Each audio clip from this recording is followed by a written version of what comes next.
ความสุขที่ยั่งยืนตลอดไปโอโบดาจ้าโอมิชเปอร์เหมยสงคาพอกว่าย้อจงโอดูธรรมาสถานีวิทยุภาษาชาติพันธุ์แห่งเดียวในประเทศไทยทันสมัยเชื่อถือได้แล้วพบกันที่สวทเชียงใหม่ AM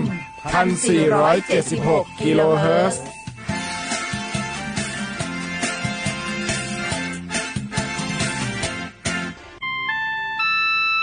งาคือจังหวัดจี้ใหม่ออกข้อต่อเกือตีออกคโลโฆษณาติผาคือกาเวลโกจ้าดาลาเพวิโยออลโกงาคือจี้ใหม่ออกคโลเวสถานีวิทยุกระจายเสียงแห่งประเทศไทยจังหวัดจี้ใหม่แลออกข้อต่อเวสายาติผาสู่ไกเวกาวูจ้านอคือและโฆษณาติผาคือกาเวลโกจ้าดาคือโทรศัพท์นำบัตรแนะ0 5 แซนี่สือขอ0ขอฮีไม่ให้เลกะ0ก้อนี่อ้อขอฮีง่าสือก้อโทรศัพท์นบะชเวทะจ้าดะและโฆษณาติภากุลาเพวิโย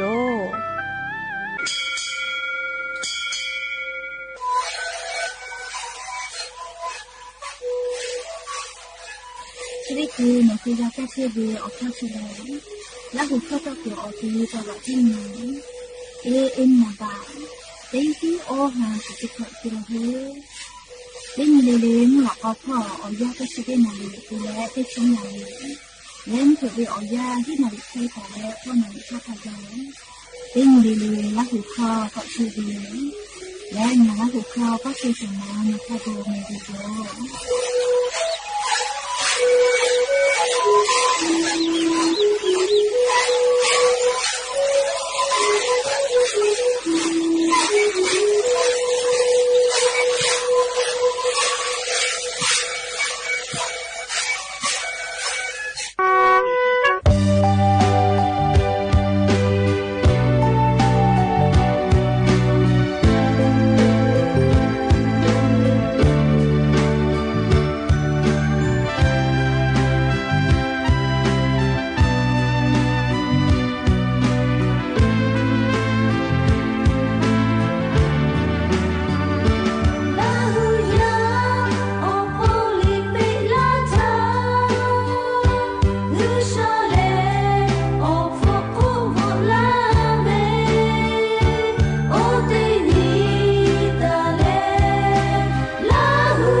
บูดัดเจวิโยอยากไปหาติปอทอกาดัดเจวิโอเนียยาชอคลงาคือติปอโกกะมีลาแลจุป้าอุปาโลเชตาวิโอวิโอเนียละหุยาติพาเกลติแกไรกาอบูดัดเจอคลงาคืออคอกะกอกะดักไอเชวิทัปะตออลอเปแลติกาเลเลทะตาอุยอยาวิโอคลละเซจาเลอไรกาอบูดัดเจก็วิโอคลหะยูลาวิโยแม่หาวิโอวิโอเนียละหุยากะพอเชพอโลเชตาวิคาคิเพเชเลนาติกาเลเลทอกะจาแม่ดอแม่ซุแม่กาแม่ฮาเลดอซาเชโอเลนาจุดิจะกาเลงาหุมเมียคโลแลฮอเชฮอโมวิโอเจ้ายาเพวิทัปะตอเลติกาเลลิกาจาเวดอวิเชวิจอวิเตเจเลลิพออายิเตและอาชุยอตัวยอยกะทะกะเดนิหะซาดักอิสิแม่และยันนี้เวียอยากกะชริซาคโลแลซุเปอร์เซนี้ยันนี้แลเซฮาปามัชชาปาคโลยันนี้นิชงานพื้นแพวิโยและจะขอนี้ฮินิชขอขอฮาวิโอวิโอเนระหุยาติพาวติฮาเลเลวิโอยาฮินาริควายตาและกอนาริทักไกติฮาเลเลงาคือละหุคอรายกาอบูดัดจาวิทยุเรดิโอพอ AM ติฮิโอฮาสจิขอกิโลเฮิร์ตติไลพองาคือละหุคอตอกไกเชวิโยปุตตะเลกานิพอติพอFacebook Fanpage สวทเชียงใหม่ AM 1476พอกะไลฟ์สดติดต่อไกเชียวอวิโอเนียละหุยาติพาลุลาและกากากาหมอปุวิโลโกกดไลค์กดแชร์ติแลลี่นี่คือละหุชอเจตาโอกาปิดะกิเพวิโยมและอย่าเพื่อหาวิโอยากายูเวลาตาเวสาตาติผาไลรอจอตาวิโยชนิดคืออลอเปเตลอมุชามุยีพ่อจ้าดาวิสาตาอลอติผัดถาอลองาคือติแกนาสิแม่จุยจอปากกรมอุตุนิยมวิทยาพ่ออย่างนี้นิชงานีเสหปามาจาปอคโลยกคือฉันแต่แล้วเรียอลอซาตาติผาปีลาไกตาวิแลกว่าอย่างนี้นิชงานีเสหปามาจาปานี้หิงาหาขอชกขอคโลยกคือฉันแต่นี้แล้วอลอซาตาปีกาลาตาวิแลงาคือแท้เหมียวนาติต่อพ่อกาตาวาวิอยาแลมุชัดเชเลฮอจาจิแม่ใครเตและติกาติติมุเยอาจจะจ่อลอแม่เลติฮาวิอคอโลติชเปเซเจและยันยังไงคือแท้เหมียวนาติต่อพ่อโลฮอวิอซาตะลาและแต่กาตาวิแลออชองศาแต่กาตาเวจิแม่ลิงาคือแท้เหมียวนาติต่อพ่อโลฮอจาวิอซาเลออชองศาแต่กาตาวิเจเบื่อแลเล่ไทมิงกือออกก็จะติดต่อพ่อลอกกายานิกาตาวาวิอยาแลฮอจาวิโยมุชัดเสเลฮอจาวิโยมุยีเตกาติตีจะจอลอเลเตฮาวิอคโลเตชิเปเซเคจอตาวิเจและไทมิงก็จะติดต่อพ่อยานี้ฮอวิอซาแต่กาตาเวเซชกอองศาจิแม่ปุตตะและเลภาคอีสานพ่อก็ยาหาเลภาคอีสานพ่อยานี้ตาวาวิอยามุชัดเสเลฮอจาติกาติติมุยีจอลอแม่เลียเตฮาวิอคโลนิชเปเซจิแม่เลียเตฮาวิอคโลนิชเปเซเคจอตาวิจิลิมุยีก็เปื้อแรงคือไทมิงกืออฮอติตอลาชกืออาดามาเลเอาไทยพ่อลอกกะยานิวิอยาตาวาเลมุชัดเสเลฮอจาวิโยติกาติติมุยีอาจจะจอตาเวเตฮาวิอคโลติชเปเซเคจอตาวิเจ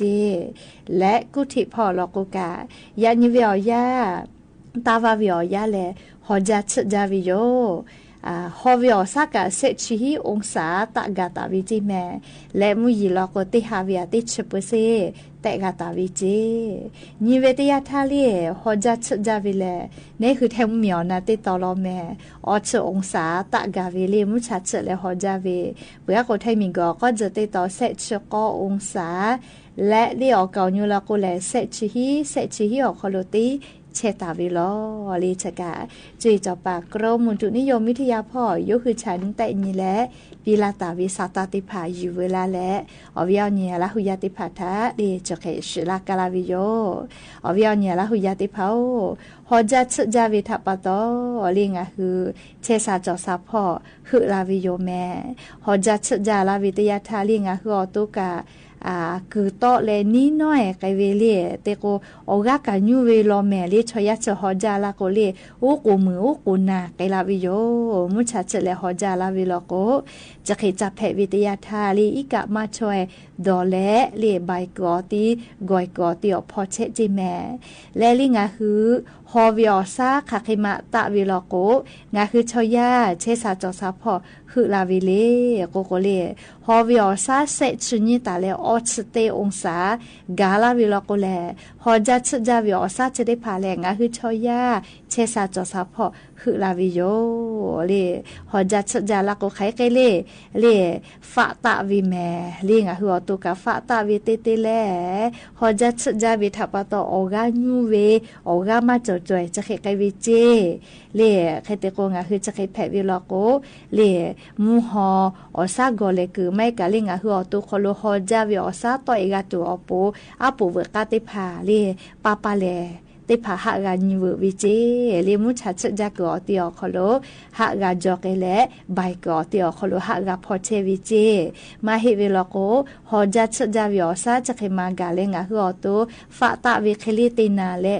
โอกาญูกุมือจะเคเตียลาโกมานอมาเทติเลมุยลาวิจิเมเลฮิสโตรโกเวเลมานอมาเทติเลมุยเลเซลาเวจิเมยากงาคือติกาลิลิกาจดิเจเลฮอจัดจาวิทัปตอจาวิดอวิเชวิจอวิพอกาสติตะแม่แต่ก็แลเลียวเวียวนี้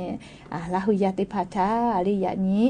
เพเชเวอลอสตาติพาอยู่เวลาและเลียงคือ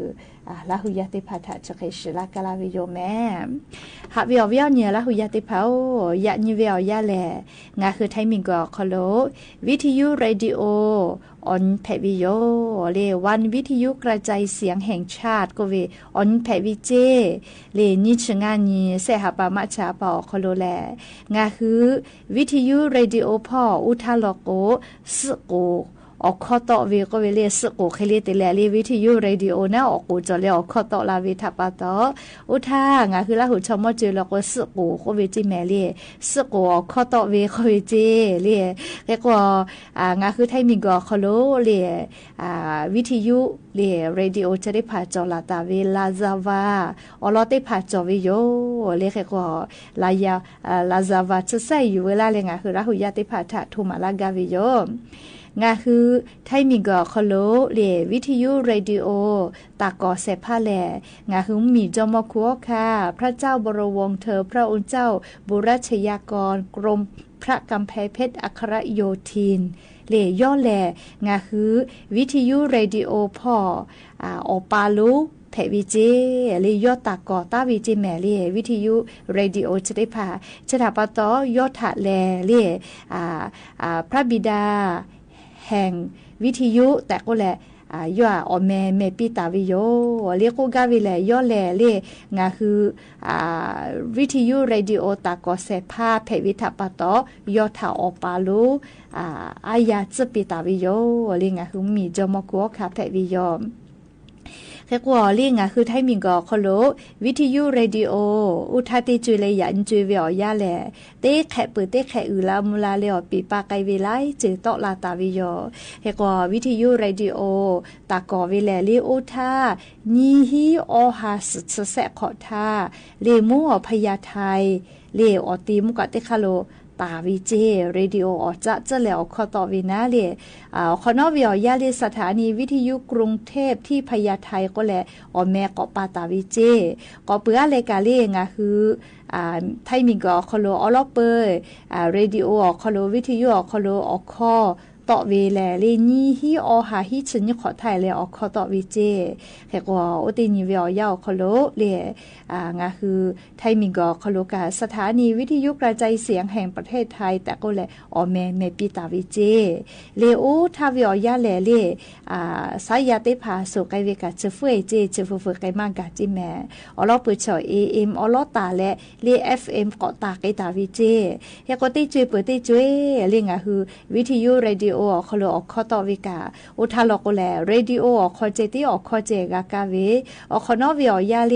มิงกโคโลสังโฆออนไลน์ก็เวเลออนไลน์เตผาลูลาเลดิเชทันเตผาอืลามุลาไกเวทาปะตอเลชดิคือวิอยาอินเทอร์เน็ตทาจ้าดาแลเว็บไซต์คอโลกาวิทยุรายการเตผาตอเวนะเลก็เปือก็ชดิคือโซเชียลมีเดียสตรีมมิ่งเลไม่กะแอปเตผาคอโลกาวิทยุเรดิโอเตผากะตอกไอเชวิโยเลก็ก็ชดิคืองาคือออกเข้าตอกอติอคอโลเยเชวิแลเล Facebookพอเรียไลฟ์สดสตรีมมิ่งแต่ละต่อเชวิโยเรียกแค่กดติ๊กต่อเป้ากะไลฟ์สดติดต่อกับเชวิโยเชกาเรียโซเชียลมีเดียแพลตฟอร์มติพาแพวิโยเรียเตติลโกวิทยุเรดิโอเป้าเวกาเรียอุทาลโกชอนิกาเซกาเชียเลกาทีวีแม่อยากจะเบลเรียUIT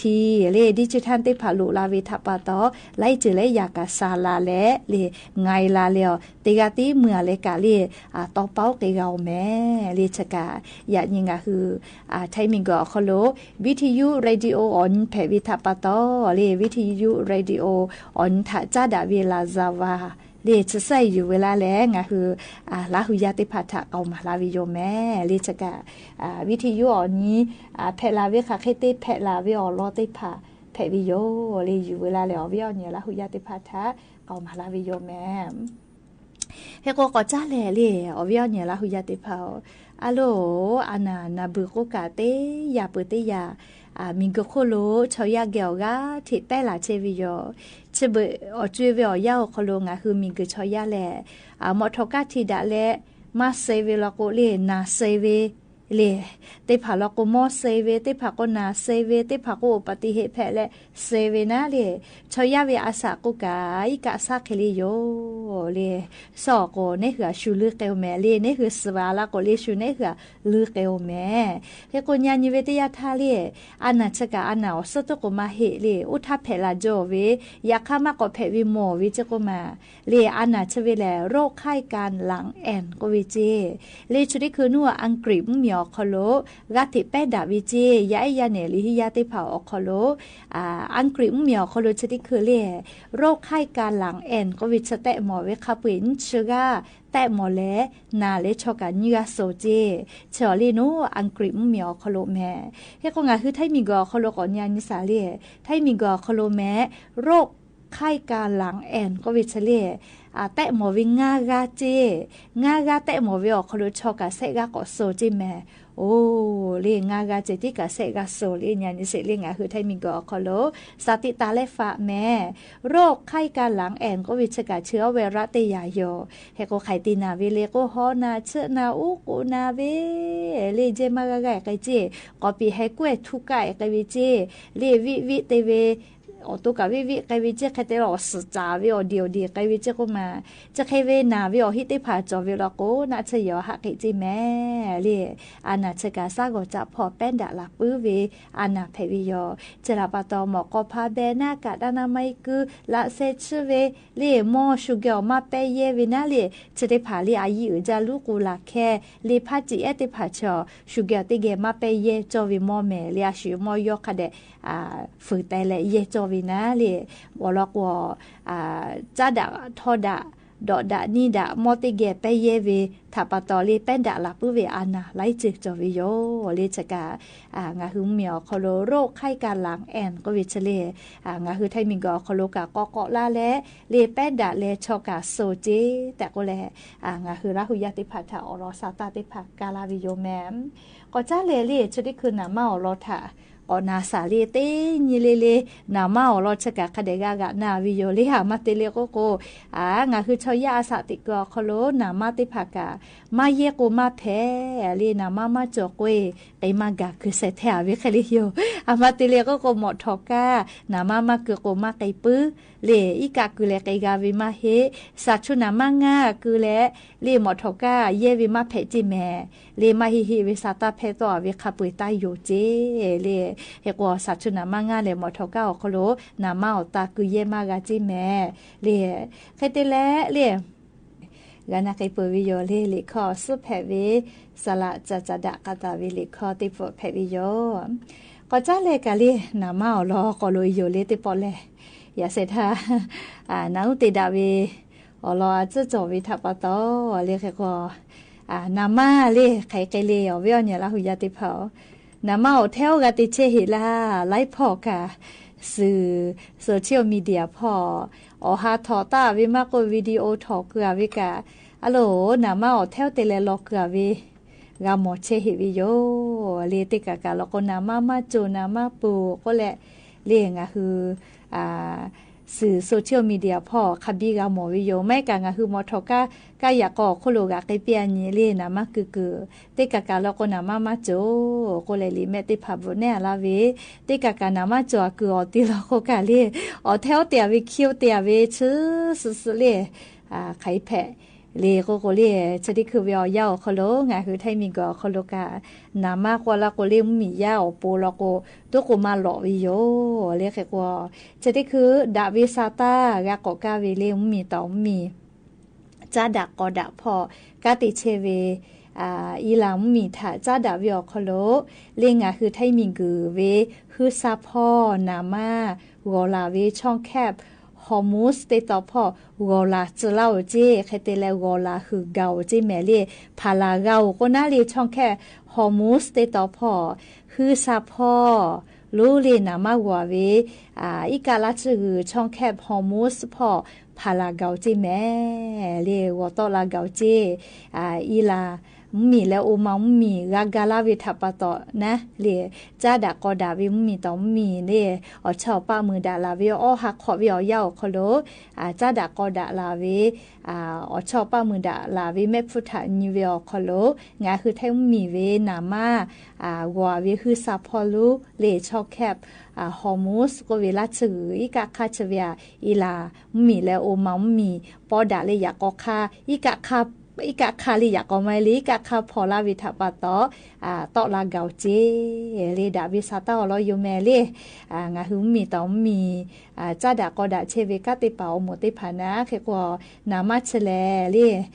งาฮือไทมิงกอคโลฮาปาสพอลกกาลาติโยเจเฮโกนามาเชเดปกกาลาลาโกเลงาหุมีอคโลนามาเคมาโดฮาวิโยเลนามาอบามีกอลุลากาเชวิทัปตอเลชกางาคือมียาอปูดาวิซาตาโยเมเลอลโกนกะติคารุนามากอลาคือลัดสือนะเลช่องแคบฮอมูสก็วิชติเขาติกอลาวิเจก็มานามาจะใจเวเลนพอติกากอลาวิเจเฮก็ปุลาวิอยาวคโลอีลามีมาพอลาวิทัปตอกอลามากาเวเลคือซาพอลาจริกะโคกอลามากาเวเฮก็จะได้ปอวิอยาเลเลเทลาเจเลเฮก็งาคือแทมีเวนามาคือซาพอลูหัวเวเลห้องช่องแคบฮอมูสติต่อลีลาจือกะคาจเดคาพาลาจเลาเจเลตอลาเกาเจคเตเลโอฮาปาทาลโกฮาปัสพอลโกนามาจเดพังาคือไทมิงกอคโลกาลาติโยจิเมเลชกะดาวิซาตาอลอเพวิโยเลอบองมีเวนามายูโลลากาลาโกเลนามาจงมาเกตุโยเฮโกนามาคาวิกาจเคลาเฮเลเฮโกงาคือมียาติกาเลลิกาดอลตาวิโยแม่เลนามาอพูอยาลาตัวปนะเลยเฮคนยานิสาลีนามาชกาเตนิพุตินิกานิวิเมลีนามาอพุติพามอันนี้นิชอนิเลอยานิชงานิเลนามาอพุติพามาตะมายาเลอันทาคาชเวลเมลียานินิชงานิเซฮาปามาชาปาโคโลนามาอพุมาตะเมเฮคนนามาดิเซลบีเจ็ดเลติลิเวียนาเลเซชนี่บะก็ชอสาตาอคโลเชตาวิโยเชวิอคโลอาจุยารัฐบาลกรทุนน้ำมันเลพลังงานพ่อเวฟุดิอคโลอยู่และนามาอพุติภากากาลาวินชุขบะก็ชก็สาตาเจไม่ลก็ดีเซลเชเลเตลิเวียงัดชก็บะก็จะเซตสาตาคิงะคือมียากาวุกุวิจิแม่เลเฮก็นามาเกสฮอกาเลเซตชงาบะงาสาตาลิมาตะมายาเฮก็นามาเกสฮอ91เซตชอบะขอจิฮิสาตามาตะมายาแม่นามาเกสฮออี20เซตชบะงาสาตานามาเกสฮออี85นิชุขอบะสชก็สาตาเลเชแลงาหุมียากาวุกุเชวินามาอพุติพายโยเลงาหุมีเวพุดีนามาพุดีมากาลาวิ วิลโกแลเลี้ยงคือนามาติผาขะจาวิโยเขกว่ามีเวฟุดีกาลาเจเจลโกเลี้ยนามาอฟติผาเชื่อมางาคือมากาวุกุวินะอยากค่ะกะเลี้ยเซชเซบ่าวอหรือเกลาตุเฮเลียก็กูมากาสิเลียวแล้วก็มีเกจเรสอโคโลนามาอฟติผากาที่ตะเชววิเจเลสติญาเกติญินามาอฟติผากาที่ตะเกเชวิจิแมลีมีเกจเรสอโคโลเฮกงาคือมียาติผาทอกาลีนามากาเยเวอโคโลคาเดสอเยเปเยแมพุชติผากาจาหาจานามาตาลาวิทัปตอจาตุดอตุมอฟติผากาอมวยกาทิตะลาเชวิแมเรียกก็งาคือแล้วจาตุดอตุเยตุมอติผาฟตาลาเลลีกาวิพอกับฟมาตะวิโลโกอาสติกอโคโลกาเทหาจาวิโยแมเรียกก็งาคือลาหุยาติกาเลทอกานะเลจะได้เจ้าเวอเจ้ายาแลสาตาติผากาคาเดพอหาอยู่แล้วคาเคเตเลเนคือโตเนคือเยกาเลียวเจ้ายาจะเขวิอคโลหุยกาเลพากกาตัวโปเลติกาเลเตเยกาเลทักาโอกาปิลาวิโยแมและอย่าปึฮาติปอทอกาชิลากาลาตุเวอลอซาตาติผาจะเขไมจะได้โยแมลุลาเลกากาพนาเลโอกาปิลาเชเวติกาเลกาอบุจาแมติกาเลเมกาแมเชซาจอซาฮาเลดอซาปิอบุจา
สถานีวิทยุกระจายเสียงแห่งประเทศไทยและเครือข่ายทั่วประเทศเสนอข่าวต้นชั่วโมง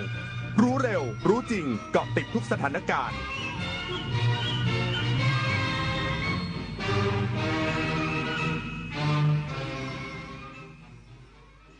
รับฟังข่าวต้นชั่วโมง 21 นาฬิกากับพิญโยรุ่งสมัยศูนย์บริหารและติดตามสถานการณ์การสู้รบในภูมิภาคตะวันออกกลางยืนยันมีน้ำมันเพียงพอรองรับการเดินทางช่วงเทศกาลสงกรานต์อีกสักครู่กลับมาติดตามรายละเอียดครับเพื่อนจะรีบไปไหนสตาร์ทรถทิ้งไว้ก่อนเดี๋ยวขึ้นไปเอาของบนออฟฟิศแป๊บนึงหยุดเลยสตาร์ทรถทิ้งไว้เปลืองน้ำมันนะแค่ไม่กี่นาทีเองพลังงานไม่หมดโลกมั้งคำว่าแค่แป๊บเดียวของทุกคนรวมกันหมายถึงพลังงานมหาศาลที่ถูกทิ้งไปเปล่าๆเลยนะจริงด้วยนึกว่าเรื่องเล็กแต่มันเรื่องใหญ่กว่าที่คิดอีกนะเนี่ยร่วมกันประหยัดพลังงานเพื่อประเทศชาติและโลกของเราข้าราชการคือพลังขับเคลื่อนประเทศภายใต้นโยบายรัฐบาลดิจิทัลพัฒนาบริการภาครัฐเพื่อประชาชนให้รวดเร็วเข้าถึงง่ายและเป็นธรรมด้วยปณิธานซื่อสัตย์ต่อหน้าที่ยึดมั่นความดีมีจิตมุ่งบริการสืบสารงานเพื่อปวงประชาทุกภารกิจยึดมั่นหลักธรรมาภิบาล1 เมษายนวันข้าราชการพลเรือนร่วมทำงานด้วยหัวใจเพื่อประเทศไทยที่ก้าวหน้าและยั่งยืนวิกฤตพลังงานวิกฤตตะวันออกกลางวิกฤตพลังงานเชิญชวนคนไทยประหยัดไฟฟ้ากันตั้งแต่วันนี้เริ่มง่ายๆปิดไฟที่ไม่ใช้ปิดเครื่องใช้ไฟฟ้าที่ไม่จำเป็นปรับอุณหภูมิเครื่องปรับอากาศที่26 องศาเซลเซียสสวมเสื้อผ้าระบายอากาศงดการสวมสูทเดินขึ้นลงบันไดในอาคารแทนการใช้ลิฟต์ลดรายจ่ายลดใช้พลังงานร่วมฝ่าวิกฤตครั้งนี้ไปด้วยกันจากเส้นได้สู่ผืนผ้าจากภูมิปัญญาท้องถิ่นสู่มรดกแห่งแผ่นดิน สมเด็จพระนางเจ้าสิริกิติ์พระบรมราชินีนาถพระบรมราชชนนีพันปีหลวงพระมารดาแห่งผ้าไทยทรงส่งเสริมสร้างอาชีพและยกระดับผ้าไทยสู่เวทีโลกผ้าไทยจึงไม่ใช่แค่ความงดงามแต่คือความภูมิใจของคนไทยร่วมสวมใส่ผ้าไทยเติมเสน่ห์ความเป็นไทยให้คงอยู่ตลอดไปศูนย์บริหารและติดตามสถานการณ์การสู้รบในภูมิภาคตะวันออกกลางยืนยันมีน้ำมันเพียงพอรองรับการเดินทางช่วงเทศกาลสงกรานต์ปัจจุบันมีปริมาณน้ำมันในประเทศใช้ได้กว่า100วันนายพิพัฒน์ราชกิจประการรองนายกรัฐมนตรีและรัฐมนตรีว่าการกระทรวงคมนาคมกล่าวภายหลังการประชุมศูนย์บริหารและติดตามสถานการณ์การสู้รบในภูมิภาคตะวันออกกลางหรือสบก.ยืนยันว่าในช่วงเทศกาลสงกรานต์ที่กำลังจะมาถึงประชาชนจะมีน้ำมันเพียงพอสำหรับใช้เดินทางกลับภูมิลำเนาอย่างแน่นอนโดยเบื้องต้นได้ประสานสถานีบริการน้ำมันเตรียมแผนสำรองเพื่อความต้องการการใช้น้ำมันที่เพิ่มขึ้นในช่วงดังกล่าวขณะที่ประชาชนใช้บริการขนส่งมวลชนรัฐบาลได้สั่งการให้บริษัทขนส่งจำกัดหรือบขส.ประสานกับบริษัทปตท.จำกัดมหาชนในการเตรียมจุดเติมน้ำมันยังสถานีขนส่งผู้โดยสารต้นทางทั้งสถานีขนส่งผู้โดยสารกรุงเทพหรือหมอชิด2สถานีขนส่งผู้โดยสารกรุงเทพหรือสายใต้และสถานีขนส่งผู้โดยสารปลายทางทุกแห่งพร้อมกันนี้ยังได้ประสานผู้ว่าราชการจังหวัดทุกจังหวัดเตรียมความพร้อมในการอำนวยความสะดวกประชาชนในช่วงเทศกาลสงกรานต์และขณะนี้มีปริมาณน้ำมันสำรองสำหรับใช้ในประเทศกว่า100วันและหากสถานการณ์ยืดเยื้อจะต้องขอความร่วมมือประชาชนร่วมกันประหยัดพลังงานเพื่อรับมือสถานการณ์ที่ไม่อาจคาดเดาได้ปุริมปัสโสภาภาครายงานกระทรวงพาณิชย์ประชุมด่วนปรับเพิ่มมาตรการคุมเข้มราคาสินค้า59รายการเร่งบังคับใช้ภายในสัปดาห์นี้นายวิทยากรมณีเนตรอธิบดีกรมการค้าภายในเปิดเผยว่า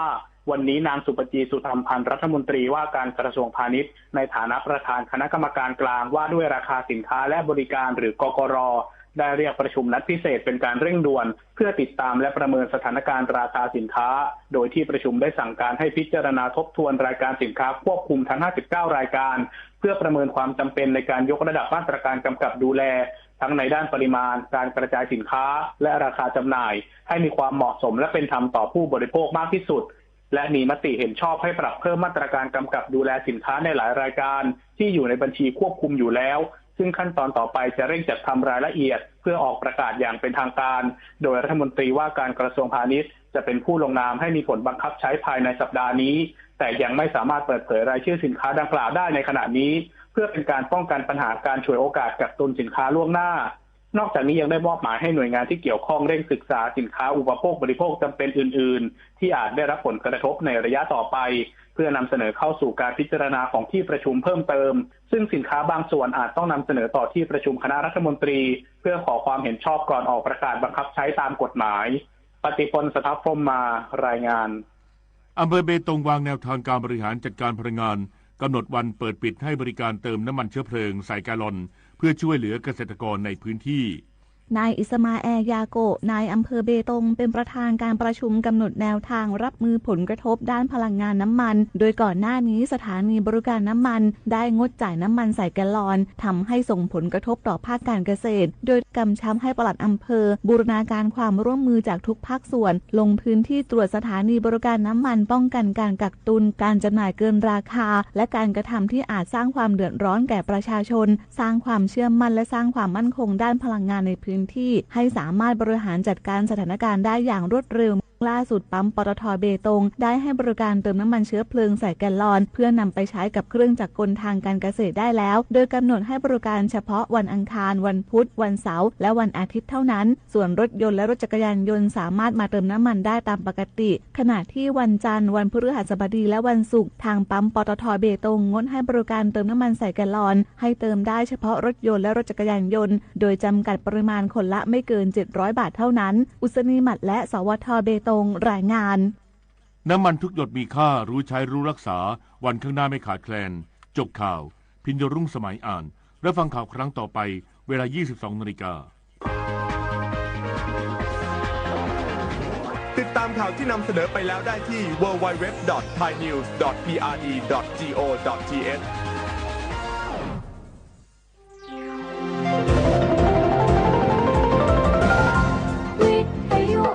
ประเทศไทย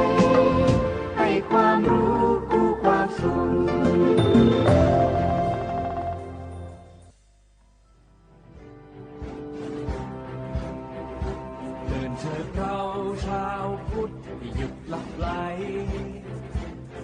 ธรรมะพระวินัยให้กระจาย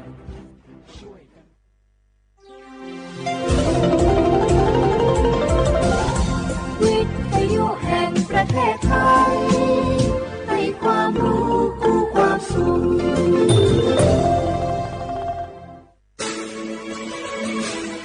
สถานีวิทยุกระจายเสียงแห่งประเทศไทยจังหวัดเชียงใหม่ AM 1476 กิโลเฮิรตซ์สถานีวิทยุภาคภาษาชาติพันธุ์แห่งเดียวในประเทศไทยที่มีความทันสมัยเชื่อถือได้สร้างอัตลักษณ์กลุ่มชาติพันธุ์สู่สากล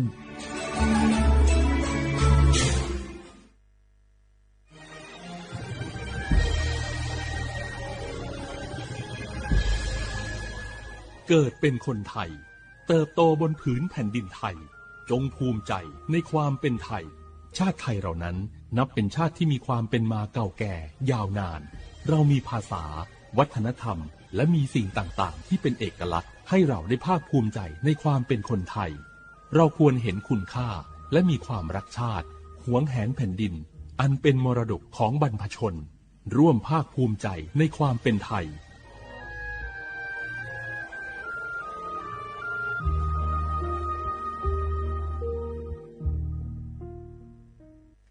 สปสชโยอานาลูวะดูโยมือจซาดูลาญา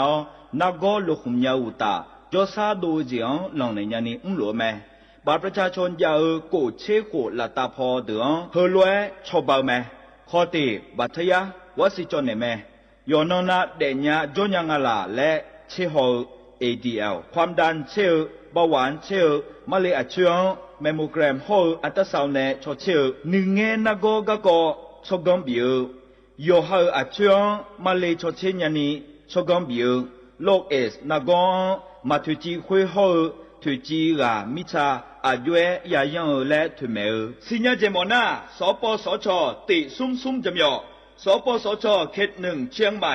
นากาจำยองาซุมญีเยงาซุมงปะโยดามโอเดนากาตีโกจำยอนึมานักนาลูเดนากาติซุมญีซุมโยกานาลูกดูเมเด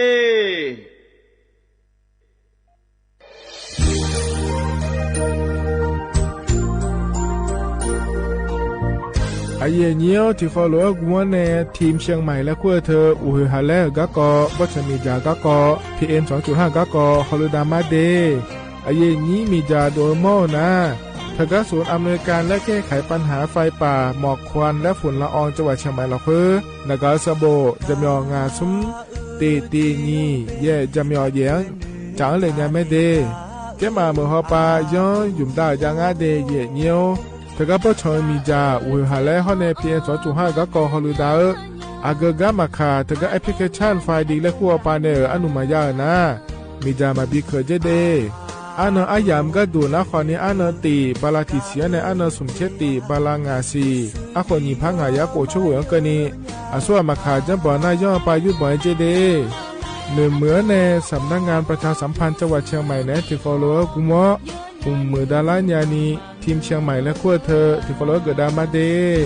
เธอมีเนทีที่โกกะเนือกามาพาย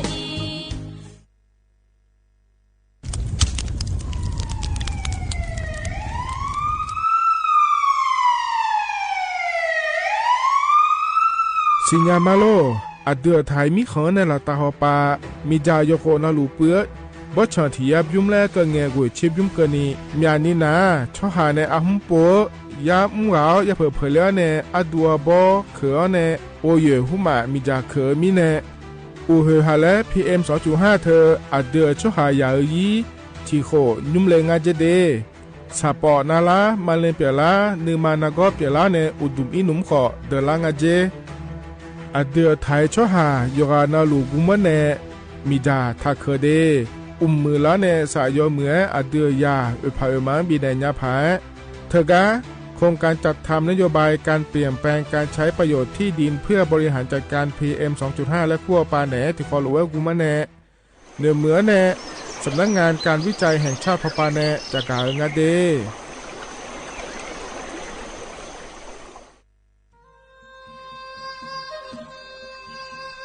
ยอโปนาลูเฮตาฮอดาเงอุเฮฮาเล PM 2.5 เฮมีดาลางาเลสีลางาอาดูมาเนจังเงดเจอปะปะกัวเงเจมีจาเคมีเนเฮดดตอลูชัวยามอโดเดลาเนมัวฟาเนียมามึงกะเดเมียเนพีลาขบยานาลาฮอเนสาโกพปานกอขอนีเปลายังาอาดูมาโยอานาลูกุมเนมีจามาเคนีโยฮาเนยับมุเนยับเพเลเธอโลไถเนเฉเนวิเกมีจามีกาพี่ฮอเนบอชอมยาลานีอาบอที่ฟอลเวเขาที่ฟอลเวกุมเนมีจาตาเคเดเหมือเนโยฮานาลูเวอยู่เหมือนจะชาโดนีจอนยาผาเนื้อเหมือนเนสำนักงานประชาสัมพันธ์ที่3กรมประชาสัมพันธ์พปาเนจากาเงเด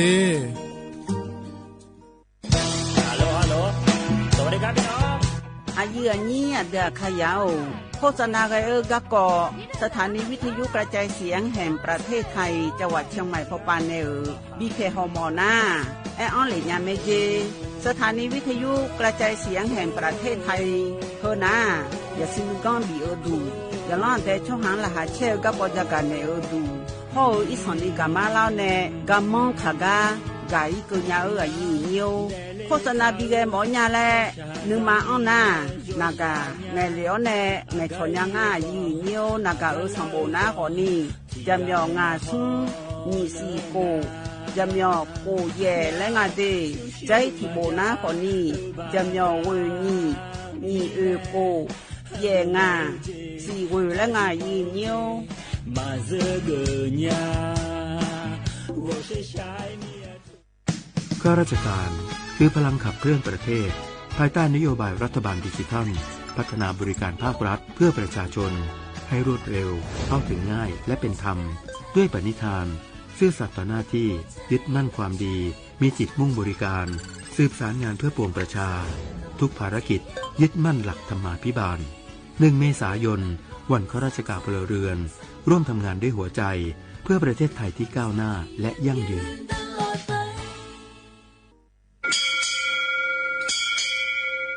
โอโบดาจ้าโอเมชเปอร์เหมือซุงคา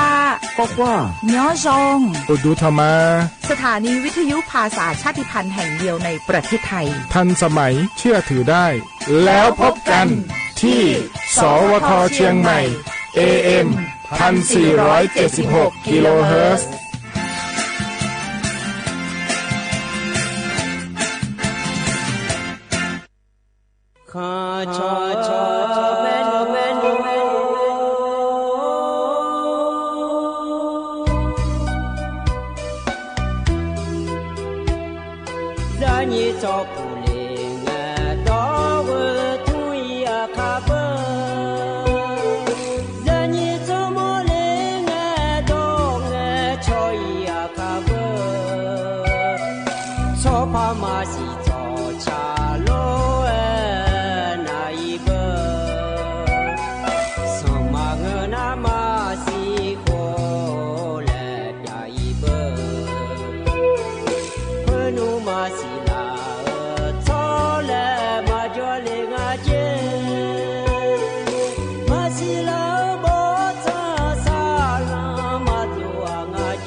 อุจิพออุตุธรรมะเด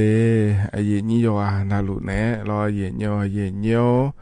อันนิมจินะจอนเจอสมนงานรอกะละแม่เยโยวันพุธงานงานในเยนี้เทอมิเนรอเยโยนิมจินะขอแนงานแนอายุเชื่อมือแนที่ขอรู้ว่าจดามาเดเยโยเดกามยอมัวดูสวทเชียงใหม่แนรอเยโย อย่างเงี้ยจอนรู้จักแทนนะหาลาวหลัวเราเลยเตอมาข้อปาก็ดูนะขอเนี่ย AM ที่พายา4เชโกกิโลเฮิรตซ์พอปาเนนะหาอย่าไม่ได้เยี่ยเดข้อในล้อย้ายที่ว่าปาเนนะหาญาก็ดูนะขอเนี่ยเฟซบุ๊กปาเนเยี่ยเราเฟซบุ๊กชมนะขอเนี่ยสวทจุดเชียงใหม่ AM 1476กิโลเฮิรตซ์แล้วเธอก็เธอพอแล้วพนะหาดาอย่าไม่ได้เยี่ยเดงานยุ่มจิกล้อนาลีเวลาเนี่ยนาลีเชหลังเกินนี้ที่ขอรู้ว่าดูดามาเดียเนียวรอก็อยู่ปนเอาลุทนจุลังเงินนะขอนี้เธอรัฐบาลเขาป่าก็กอมาอย่างนี้เนี่ยก็ต้องเชื่อก็กอมารออย่างนี้จะการกาด่านเนี่ยในบิสิบิกามารออย่างนี้ข้อเนี่ยรอต่อช้าขอนี้บิบยอแล้วก็อย่างนี้พอเนี่ยบินาหาดามาเดรอที่ปอนานะขอเนี่ยอยู่สื่อแล้วขอนี้พอในบินาหาดารอที่ยามานะขอนี้ต่อช้าหุบานเนี่ยต่อช้าขอเนี่ยพอในบินาหาดารออย่างนี้นะหาญาแม่เยี่ยข้อเนี่ยรอขนมสายยามเราคือนะขอเนี่ยอายชาแล้วพระบินาหาดามาเดเธอมีเนี่ยรออายชาแกนะหาหมอนะขอเนี่ยส่วนในชานะหาหมอนยาเลยแล้วขอสร้างเลยนะแม่เมื่อนะขอเนี่ยเยี่ยที่นาอายชาอยู่ในชาถาเธอยานะขอเนี่ยรอเขาก็พอเนี่ยบีพอดมหมอเมียเลยพอเนี่ยบีเจมทำหมอเมียเลยยาผ่ามายี่เกินนี่รออะไรอย่างเงี้ยบิเกอร์เล่นยาแม่เดย์เยี่ยเดย์ก็พอเนี่ยพอในบินาหาดามาเยี่ยล้อนิมจิกล้อเยี่ยก็ยังมีก็แหลมถ่ายามาเดย์เธอเนี่ยนำมาเพื่อก็มารอเยี่ยฮอนเนี่ยรอเธอรัฐบาลก็อยู่จีอขวัญเนี่ยคาโนอายามให้กันยาหลวจะกะให้กะด่าเนี่ยบิสิบิกามาเดย์ที่เขาหลวจะดามาเยี่ยฮกันเนี่ยนะยิ่งเยอะอันนั้นจะไม่ตะกาแต่เนี่ยมาเดย์ยิ่งเยอะเดย์ยิ่งจีฮกายิ่งเนี่ยทนจูล้อยิ่งเยอะอัดเดืออาคาอันนั้นน่าอินน่าล้อคือที่นั่นฉลางยิ่งเนี่ยล้อบลาสีน่าขอเนี่ยสุ่มสีอาโขน้ำมังที่โขง่าเดย์ไทยอันนั้นนะอินาวันพุธและแม่ยิ่งเนี่ยอันนั้นยิ่งเชื่องบลาสีน้ำมีนาคมและขั้วสีเดอาโขนะนิพางายาโกช่วยงาเดยเนียเดเฮนะโคโตลาโตล้อเยนี่แหละทนจูนุ่มจีอาอย่างเมื่อละคุยเดยเนียวเฮกันเนี่ยนะล้อเยเนียวต่อช้าที่บิมเล่พนาหาดามาเดยเนียเดอายุมิสุเนชาต่อช้างาเยเนียล้อที่ขอลอยนะหาเบียดามา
저도 아주 오래 두고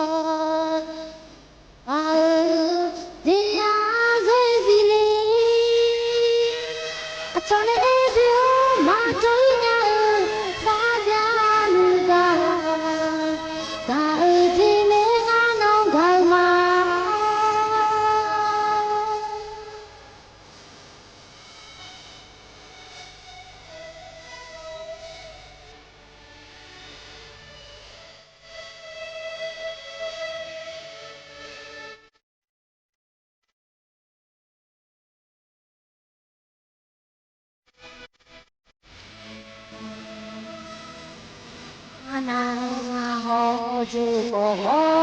ยเดียที่เกิดที่ทำละคุยเตะกาเออโหเลกาโนดอันดูโลเอเดียกาเดียเซซิลีอาชนเอเดียมาตัวเนี่ยสาดาลูดาอาจีเนอาโนกามา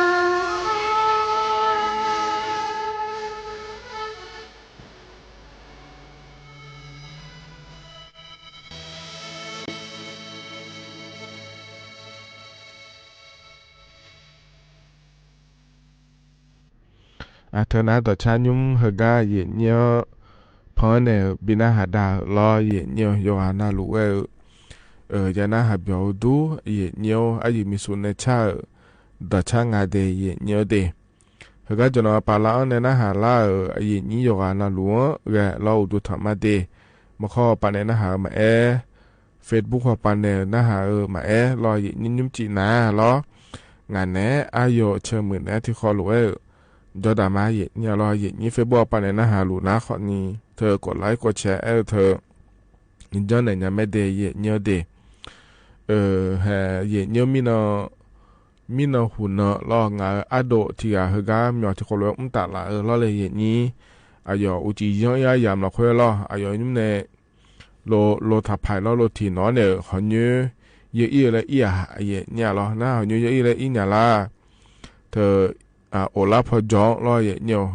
โลจนปาลาเนี่ยบิชูเลยเย็นนี้รอบิชูนะขอเนี่ย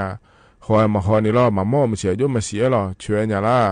เจ็บยวงเย็นเนี่ยรอก็ยศงเราโลยศงลองลงเนี่ยเจ็บยวงหน้าโดอโดนะขอเนี่ยเธอมาลุมาลานยานิสารอเย็นเนี่ยขอเนี่ยพัวโดยแพจอมินามากาลอนากางเนี่ยชอเนี่ยก็พูดละคุยจอเดินเนี่ยรอโหยาพอปาลวงบิคูเนี่ยรอโหยังเรามาโดนลาสาเลแม่เย็นเนี่ยขอเนี่ยมาโดนลาสาเลก็เกิดเลยเนี่ยรอเนี่ยหมอไอ้เนี่ยเหรอกันคือสับเผาเดินรอเย็นเนี่ยเธอเนี่ยโลในบิชิแขวงเดได้อยู่อาขวความที่นขวาโกเชี่ยขวและพับยังล่าเนี่ยอย่างนี้เธอไม่ได้ใช้อยู่ข้ามามือเสียยุ่มาสีล้อเธอเนี่ยโลในบิชิแขวงเนี่ยนี่น่ามินรอเนี่ยมินนะเธอเนี่ยคือเธอแปะอายุล้อน่าคือแปะอันยาล่าเธอเนี่ยเนี่ยเดือดไทยมีของเราค่อยหนาเดยเนี่ยเดมานี่นะอาโดงาโดเฮอนาลอยราชการปาเมียวมัวมีเนี่ยเลยเนี่ยราชการปาพอเนี่ยจอซ้ำมาโดล่างเนี่ยยิมยาเทเนี่ยสถานที่ใบมาจินนี่ล้อเลยนี่ขอเนี่ยเดือดไทยมีของเราค่อยหนาล้อเย็นเนี่ยเดือดไทยมีของเราค่อยหนาเดเธอเนี่ยโลก็โลเคก็ในราชานะแต่ก็พรบและขั้วเธอจอแม่ยาอยู่มาเดเย็นเนี่ยเดเย็นนี้บัตรทองยาขวางเงี้ยเย็นเนี่ยเย็นนี้บัตรข้าราชการนะขั้วเธอยาประกันสังคมเธอยาขวางเนี่ยเงี้ยเย็นเงี้ยวโลเคในเชิงอาเจโลในเชิงอาเจแล้วนะขวางในเธอกับพรบและขั้วเธอจะไม่ยาจุ่มยาเดเย็นเงี้ยเดน่าอยู่มาโดนาล้อเย็นเงี้ยวอยู่มาโดนาโลทีล้อโลทับไผ่เธอพังหัวมีในล้อเย็นเงี้ยวอยู่มดตัวพลบมันยาเบอร์ขอเนี่ยโลงอหัวล้อเย็นเนียว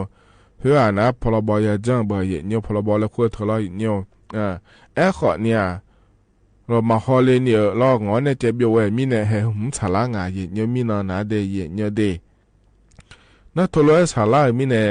อายุยาจังงาแล้วเนี่ยราชการป่าเหมียวไม่รู้ขอนี่แฮเธอพอเนี่ยมาอยู่ยาเบอร์จะซ้อมมาดูละขอเนี่ยเราโลหัวกันเนี่ยเฉยเนี่ยเราหัวกันมาเฉยเฮกาลอยเนี่ยเฉยเนี่ยมาเจ็บอยู่แล้วน่านัวเฮกาพอเนี่ยรอโลเฮกาพอปานเนี่ยขอนี่ยุ่มยาเนี่ยพรบและขั้วเธอขอนี่เราเลยนี้เธอกาเนี่ยเฉยเนี่ยพระเจ็บอยู่มีเนี่ยหุ่มสารางาอยู่มาด้วยล้อเธอมีเนี่ยรอเย็นเนียวโหยาหอปาก็ดูนะขอเนี่ยเราเลยนี้แฮรอเธอเนี่ยเฮกาดูเฮอันสตามาบิจิเนี่ยชอบบาก็ดูนะรอเฮกาโลยศงาเชื่อเนี่ยเราเจ็บอยู่งาเดแล้วตอนนู้นตัวจะยาจันในเอียเจเนี่ยเราอยู่ส่งมาปมอย่างงาเดแล้วเรา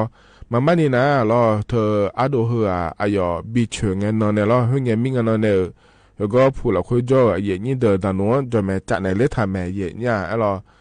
เธอก็ชอบบันทึกประจำวันและคุ้งอาเราเนี่ยตอนหนูโจก็เลยเนี่ยจะเลือกเธอแล้วเลยอย่างนี้นั่นคนเงี้ยมีเนี่ยจันไหนเล่เนี่ยรอเธอก็เสือตอนหนูเขาไปยาหล่าเฮ้อ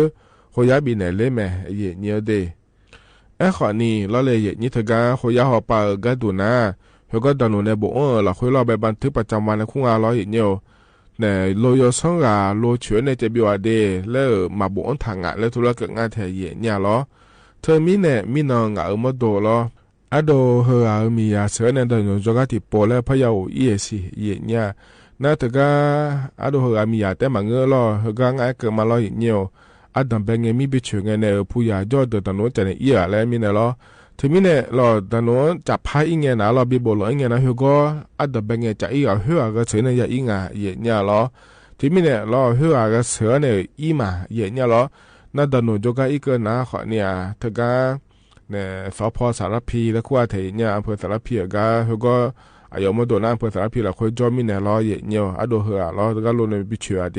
ที่มันเขาก็จัดถ่ายเยอะจับโปอิงเขาขอนี่เขาก็อย่าอิงน่าดับเป็นไงจะเอาเหือขอนี่เสือเนี่ยรออีกนะขอเนี่ยตอนนู้นนะหาละแม่อิน่าเจก็เลยรอเยเนี่ยฮะคุยยาเขาปานเนี่ยรอเขาก็สมบูรณ์ถ่ายเหือแล้วมาหลงเจแล้วรอเขาก็โลกโลงงอช่วยในเจ็บยงอยู่ช่องมาปมยังเดลที่ปบในละเซ่แล้วดานโนใช้น่าดานโนนะคนนี้อายามเทียให้ยัวเนี่ยเราอย่างเงี้ยอย่าให้จังมาเดให้ชมยอแล้วเนี่ยละอย่างเงี้ยหรอที่ไม่ได้ถึงก็อัดดับเป็นไงจากอัดดูหัวชมยาบุองหัวอัดดับเบะจากมีเนี่ยเราอย่างเงี้ยเธอมีเนี่ยเราเลยอย่างนี้อย่าเจน่ารู้จังชาเจียนะคนนี้เขายังที่ปและพระโอไลสิเขาอยากโอลักเกินนะขอเนี่ยเธอก็ตอนนู้นเนี่ยยศบินเนี่ยเราเธอหุ่นร้อยเนี่ยเขาอยากห้องปั๊มบินเนี่ยอีมาอย่างเงี้ยเธอมีเนี่ยเราเธอก็อินุ่มนะอะโดเวลางาโดเวเธอก็เขาอยากย้อนเนี่ยเราสรุปแม่ก็อย่างนั้นรู้นานัวจังชาจิงอย่างเงี้ยหรอนะเธอก็อย่างเงี้ยจะการกาดเนี่ยมาหน้าเลยเนี่ยเธออาเดือไทยมีขอหลักคุยนะเดย์เนี่ยเดย์เธอละเลยละชาเจยาวเนี่ยโลแม่โลเคอร์มายานะก็จะได้เปลี่ยนล่างนะเลยเนี่ยอย่างนี้ละซาปาก็จะยาวขอนี่หรอบาททองยาประกันสังคมยารอราชการปาเมียมั่วขอนี่อันนี้เนี่ยหรออัดดังแบบโปลาสังเงสดายาโดเธอนาเลยเนี่ยเธอก็พรบและคู่ปาเนี่ยจอมยายุ่งง่ายเธอเนี่ยหรอมิเนี่ยเดย์เนี่ยเดส่วนมาขาล้อโลอาชอนถือเอี้ยแม่ชอนในบิชัวแม่รออัดดัมเบตินะขอเนี่ยเธอพรบรถยนต์พรบประกันภัยและคู่เธอนั้นเลยยุ่งง่ายในนี้นั่นถึงก็มาอยากเดินอะไรเดือดตั้งแต่เบอร์ให้ยมยากาโลเคยมีเนี่ยเลยเนี่ยพรบมาจ้องถ่ายขอนี่จ้อเราเลยนี้นั่นหัวยาอีเงี้ยเดย์เนี่ยเดหัวยาอีเงี้ยเราเนี่ยจะมาจริงอะไรละช้าลานั้นหัวยาอีเงี้ยโลเคยนั้นบิช่วยเจโลเคยก็ช่วยเจแล้วเราเนี่ยหมอจันเนี่ยเงี้ยเรามาจันเนี่ยก็ยอมมาช่วยเชเนี่ยเนี่ยเจนน่างานแล้วเราเนี่ยนั่นแหละเธอก็สตาร์เบียยามกำลังไงสตาร์ของยามกำลังเห็นเอาพลบก็จะเลยนะหาล่าเดย์เนี่ยเดพลบเธอเนี่ยยาจุ่มง่ายเนี่ยอัดดัมแบบปลอยเนี่ยพลบเธอมาจานะอามืออาเสนจีก่อนนี่อยู่หาสตาร์ยาดูเดย์เนี่ยเดอยู่หาสตาร์ยาจีเดย์เธอก็ลาสักเพื่ออัดดัมแบบปลน่าลอยเนี่ยอยู่เจมาเจงไงให้คือจุดขวานเนี่ยคือเธอรอยาลาสักงั้นเจแล้วเราที่เชจนี่จริงอ่ะเดแล้วเกิดนะเหพลบจานะพลบหัวปานอัตราเบติจะไม่ชอบบ้านเนี่ยพลบเฮจีนะเราบัตรทองจานะบัตรทองอยู่เนี้ยเราประกันสังคมจานะประกันสังคมหัวปานในอยู่เนี้ยขอเนี่ยพลบเธอมาจ้องถ่ายนะอัตราเบปจีเฮอยู่หายจีเดย์นี่ตัวตลุล้อขอเนี่ยในช่วงนั้นเกิดงานอัดดูเฮว่าก็ดูแล้วนั่นมั่วเราเนี่ยอายอรถที่พังงอก็โลงอกะร้อยเนี่ยเชื่อเนี่ยเจ็บอยู่ไม่ได้เขาก็เชื่อเนี่ยเจ็บอยู่ก็ดูเฮอายมาชอบบ้านเนี่ยและยาเดียเนี่ยเดี๋ยวเขาเนี่ยตันหนัวจะไม่ยาจะถ่ายเลยเนี่ยที่ไม่ได้อากูเจก็เขารู้ว่าโลเชื่อหุ่มมาดูเล่าเขาเนี่ยอัดดัมเบตินะร้อยเนี่ย191และขั้วปั้นจะแม่ดอจ่ายาบีเดียเนี่ยเดโลเขายาขั้วแต่มังเงะร้อยเนี่ย191หัวปั้นจะแม่นากาจะแม่เงี้ยช้อนเนี่ยเฮก็เฮอเดรอโลเฮกาในบิชงอาเดมันก็นะขอเนี่ยเฮกาชงอาเดแล้วเราตอนนู้นเราจะบินในการนะขอเนี่ยแต่ก็ตอนนู้นเราก็เลี้ยงเนี่ยเราอยู่อยู่จะมาเจ๊งเราไม่สมนะไม่สมหัวพาไปเลี้ยงงานในนี่ตอนนู้นมีมุ่งดูเรา ดาโนดจับบีเลถาเนี่ยสกายาเลนะสกาเฮลอทกาโหยาปัญญาบีเนี่ยเลียเดยเนเดอยู่ก็สกาละคนนะคนนี้โลเคเฮก็เฮกาโลเฮก็กันในเฉียงอ่ะยงอ่ะโลเลยจะมือพาบัวทานเลยจะแม่เราทกาสตาหุมาเราอย่ายุ่มเงี้ยเราลาสาวหุมาอย่ายุ่มเงี้ยนะคนเนี่ยทกาพอเนี่ยยุ่มยาพาที่มีในเฮนะคนเนี่ยงานในยามโม่หลัวรอยเย็นนี่นะก็ต้องเฉียงอ่ะเล่จะกะเอกะดาเนี่ยบิสิบิกาเลเดยเนียเดเฮกันนาเนี่ยตชาติบุมแล้วนะหาดามาอย่างเนี่ยตชาเฮกูบุมนะหาดากันนาแล้วเนี่ยรัฐบาลปากก็แล้วพะจะกะเอกะดาเนี่ยมาเดที่เขาลอยนะหาเบียดามา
เธอนั้นต่อชาติก็เยเนียวพอเนี่ยบินาหาดาล้อเยเนียว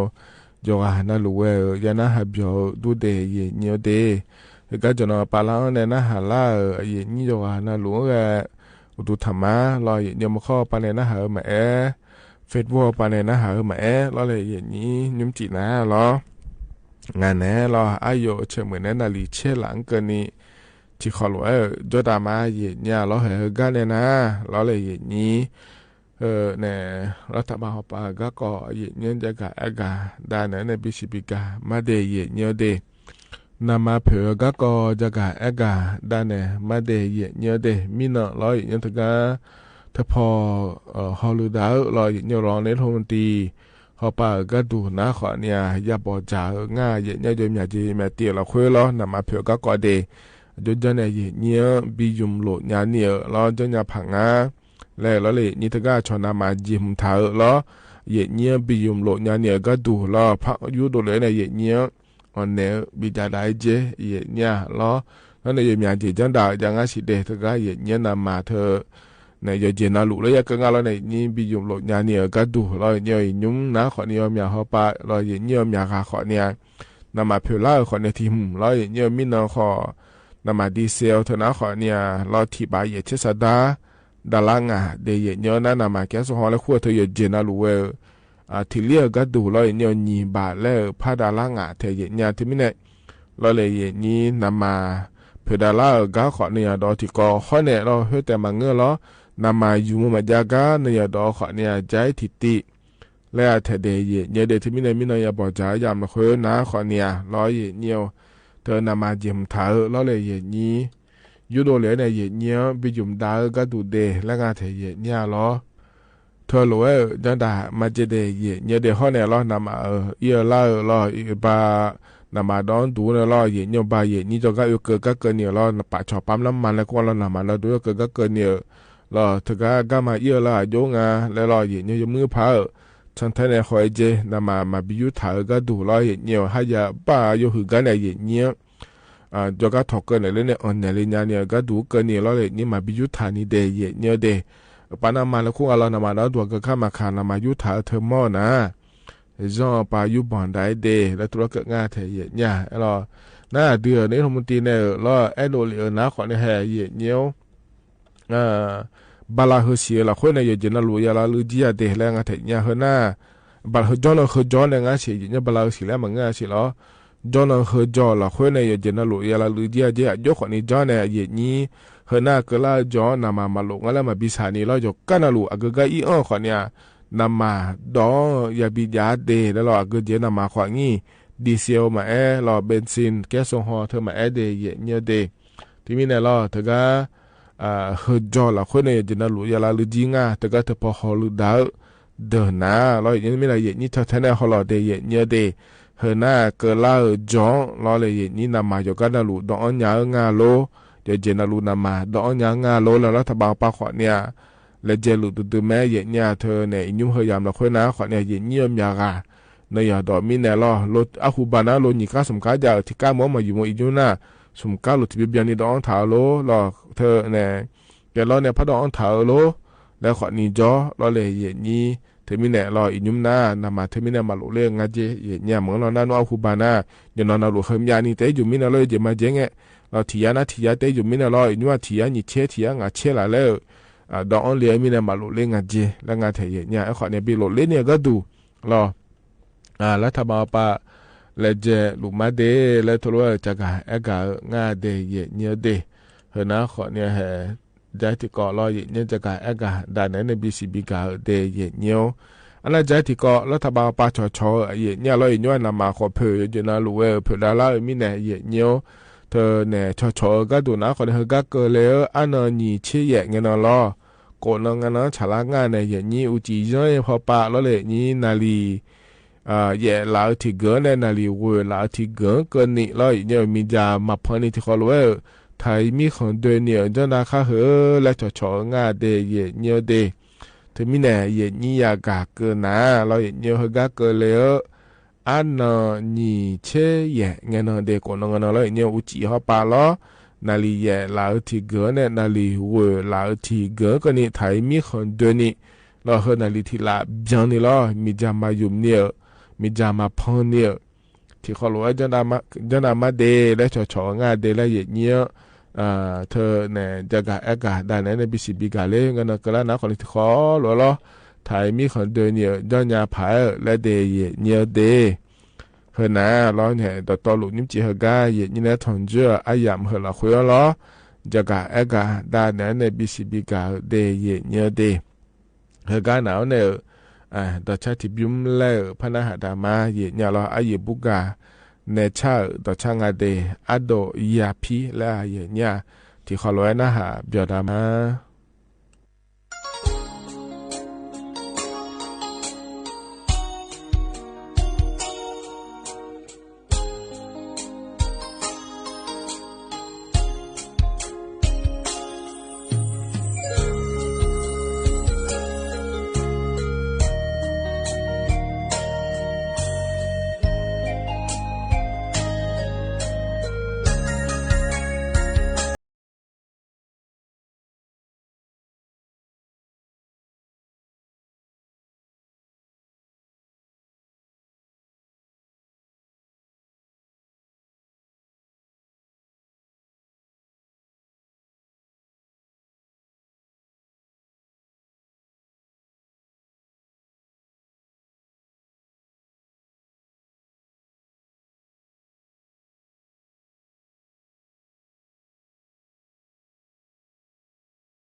เธอนะต่อชาใจที่บิมลอยเหนียวหกายุบเจียเย็นนี่นะถอนเจออายามเฮละคุย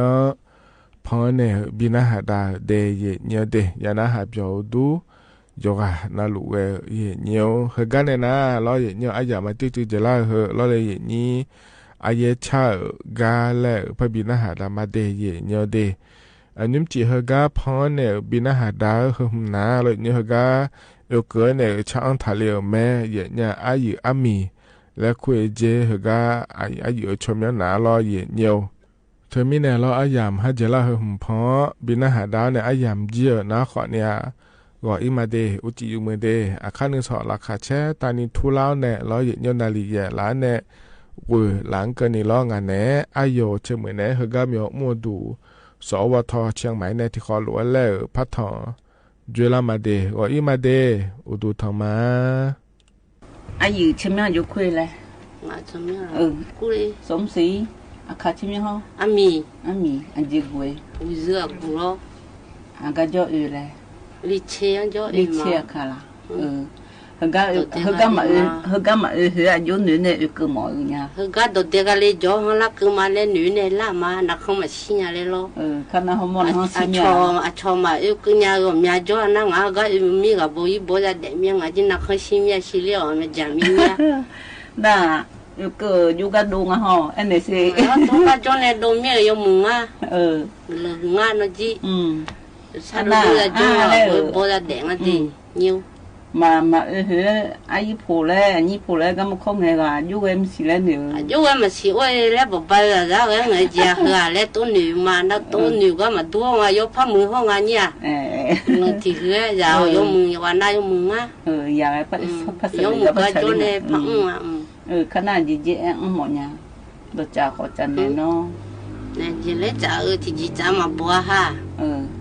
ít chừng na hà mỏ mía lo unya mi nè na nhua thì cho mà ngày mà em mi nè mà ngày nha nha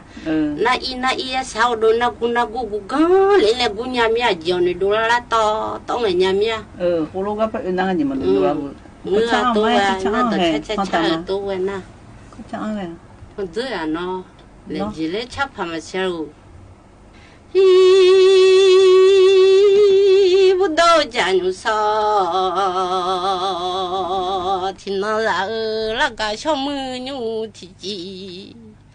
那个恋爱不到家卡边来那么痛的，啦，不要命呀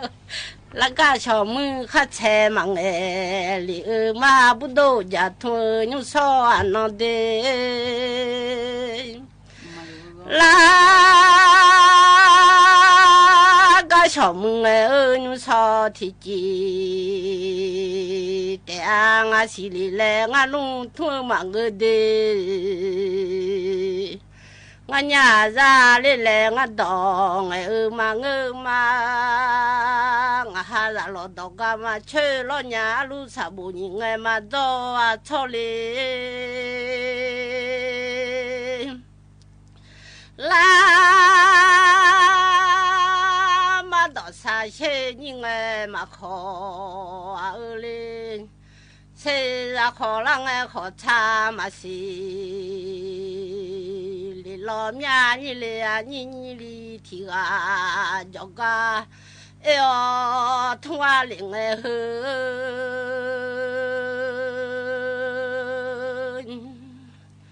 mà ta mi ra khát ta lấy khăn chiếu để lấy đi ta ở có sung chiếu mi ra mà người lo mà ta có chung mà mi mò là nhà chế mình dân à ha thì à quên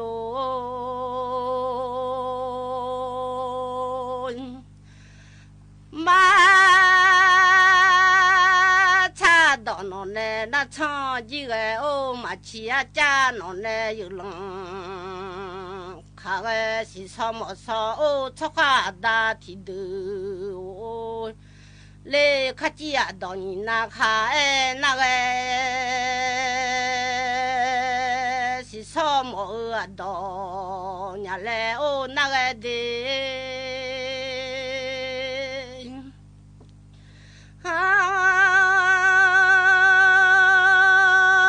เสียเพบุโลเยเนมังมา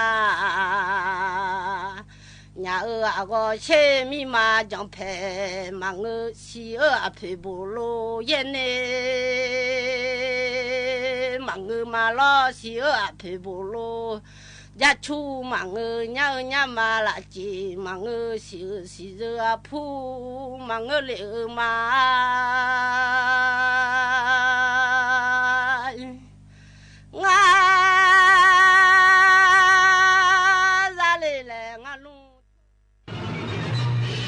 สถานีวิทยุกระจายเสียงแห่งประเทศไทยและเครือข่ายทั่วประเทศเสนอข่าวต้นชั่วโมงรู้เร็วรู้จริงเกาะติดทุกสถานการณ์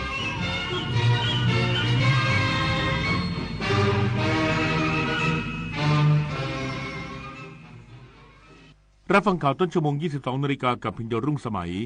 อธิบดีกรมการปกครองสั่งการทุกจังหวัดคุมเข้มการลักลอบนำน้ำมันออกนอกประเทศและป้องกันการกักตุนอีกสักครู่กลับมาติดตามรายละเอียดครับเพื่อนจะรีบไปไหนสตาร์ทรถทิ้งไว้ก่อนเดี๋ยวขึ้นไปเอาของบนออฟฟิศแป๊บนึง หยุดเลยสตาร์ทรถทิ้งไว้เปลืองน้ำมันนะแค่ไม่กี่นาทีเองพลังงานไม่หมดโลกมั้งคำว่าแค่แป๊บเดียวของทุกคนรวมกันหมายถึงพลังงานมหาศาลที่ถูกทิ้งไปเปล่าๆเลยนะจริงด้วยนึกว่าเรื่องเล็กแต่มันเรื่องใหญ่กว่าที่คิดอีกนะเนี่ยร่วมกันประหยัดพลังงานเพื่อประเทศชาติและโลกของเราแสนอาลัยสมเด็จพระพันปีหลวงไทยทั้งปวงหมองหม่นก่นร่ำให้พระผู้เสด็จสู่ฟ้าสวรรคาลัยแนบดวงใจตามพระบาททุกชาติภพปวงประชาน้อมสำนึกในพระมหากรุณาธิคุณเป็นล้นพ้นอันหาที่สุดมิได้ข้าพระพุทธเจ้าคณะผู้บริหารข้าราชการและเจ้าหน้าที่สถานีวิทยุกระจายเสียงแห่งประเทศไทยกรมประชาสัมพันธ์วิกฤตพลังงานวิกฤตตะวันออกกลางวิกฤตพลังงานเชิญชวนคนไทยประหยัดไฟฟ้ากันตั้งแต่วันนี้เริ่มง่ายๆปิดไฟที่ไม่ใช้ปิดเครื่องใช้ไฟฟ้าที่ไม่จำเป็นปรับอุณหภูมิเครื่องปรับอากาศที่ 26 องศาเซลเซียสสวมเสื้อผ้าระบายอากาศงดการสวมสูทเดินขึ้นลงบันไดในอาคารแทนการใช้ลิฟต์ลดรายจ่ายลดใช้พลังงาน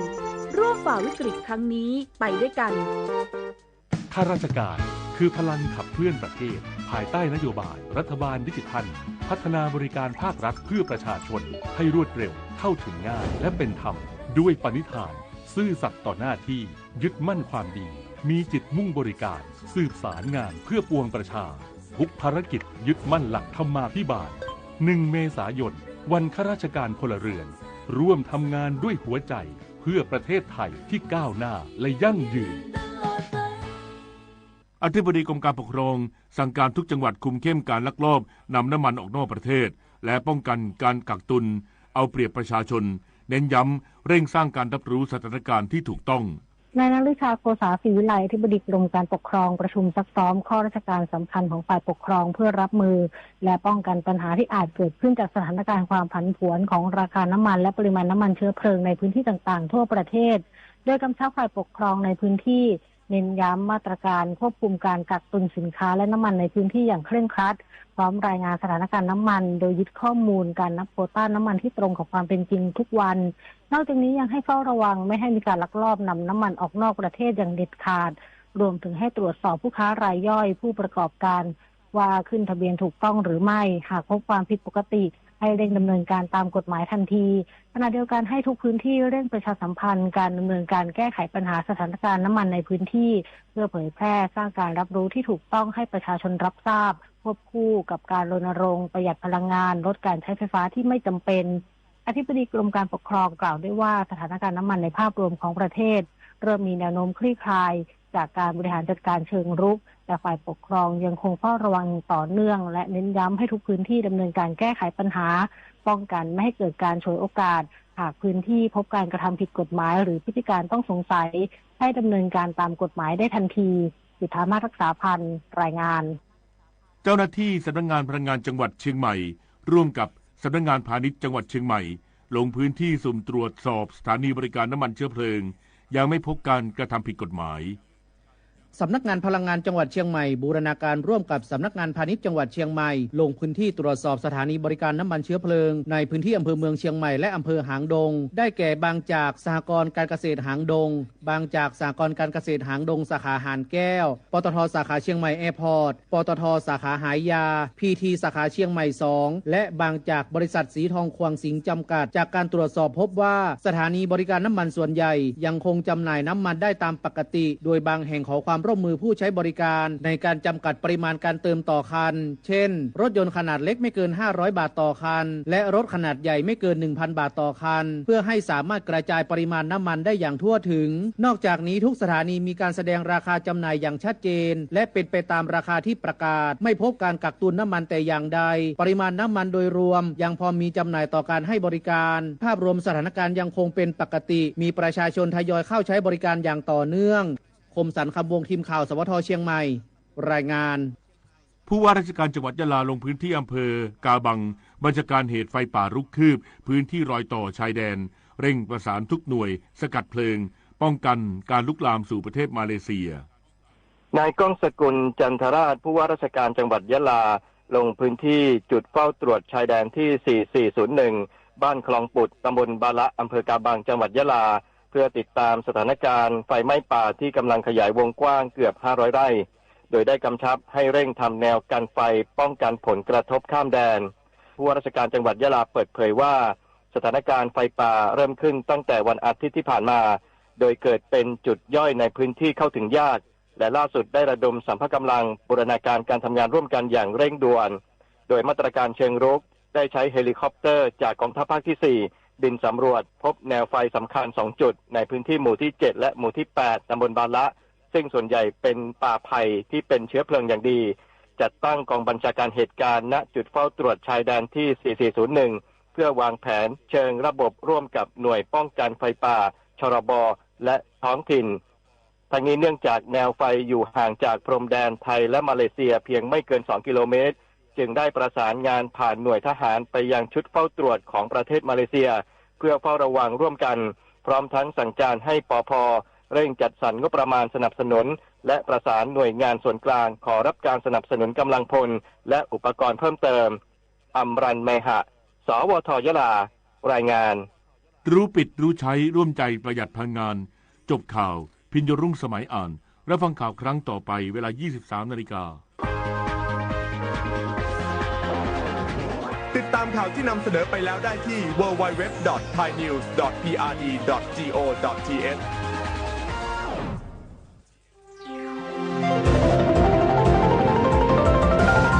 วิทยุแห่งประเทศไทย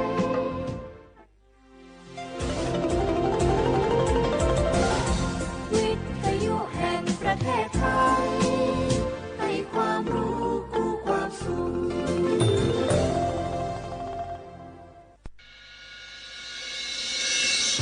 สถานีวิทยุกระจายเสียงแห่งประเทศไทยจังหวัดเชียงใหม่ AM 1476 กิโลเฮิรตซ์สถานีวิทยุภาคภาษาชาติพันธุ์แห่งเดียวในประเทศไทยที่มีความทันสมัยเชื่อถือได้สร้างอัตลักษณ์กลุ่มชาติพันธุ์สู่สากล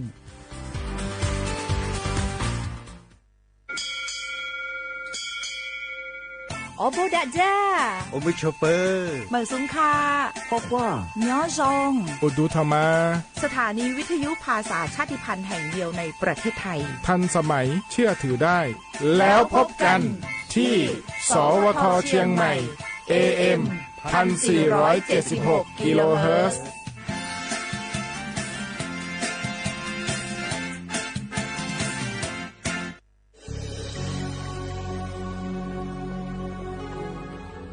เกิดเป็นคนไทยเติบโตบนผืนแผ่นดินไทยจงภูมิใจในความเป็นไทยชาติไทยเรานั้นนับเป็นชาติที่มีความเป็นมาเก่าแก่ยาวนานเรามีภาษาวัฒนธรรมและมีสิ่งต่างๆที่เป็นเอกลักษณ์ให้เราได้ภาคภูมิใจในความเป็นคนไทยเราควรเห็นคุณค่าและมีความรักชาติหวงแหนแผ่นดินอันเป็นมรดกของบรรพชน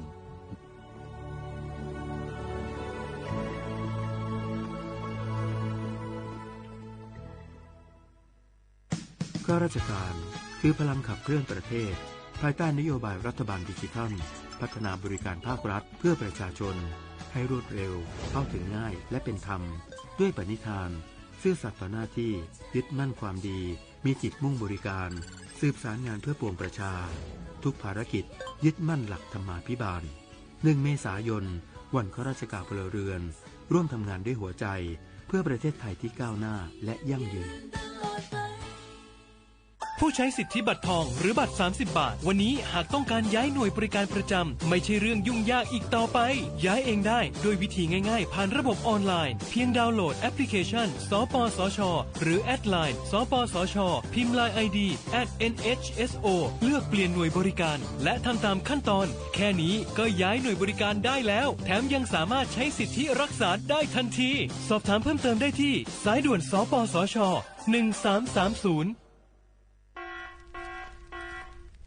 จ่องหู้คาหือป๊อดห่องจึงไทยพบทบยาปัญหาการเผาสูงแห้งเตอร์หรือเส10 ล้านไห้โคปากมัน90%ไผ่ไม่ป่าเถินนั่นลูกตีกัวนอขาเผาหาตั้งกินตั้งย่ำอย่าในเถินคือและการเผาไว้หรือเสเหตุการให้การสนอำว่าได้เป็นเพิงต้นเข้ากับอันผูกเลี้ยงตัวสัตว์นั่นในเยาค่ะเป็นปัญหาเฮ็ดให้เกิดหมอกควันกล้อง PM 2.5 เป็นเพเฮ็ดให้ตุ้มเตอถึงป้ายอยู่ลีเฮาค่ะอาสาเข้าค่ะก็ติปอดตุ้มเตอถึงตั้งเป็นปอดตั้งเป็นแก่นสาตั้งเป็นหัวใจและอกอ๋อลูกไหวไหลในค่ะห้องการป้ายทรายและเทคโนโลยีตั้งเมืองจึงไทยย้อนผิดหมอกให้พ่อแม่พี่น้องเขากึดลือการเผา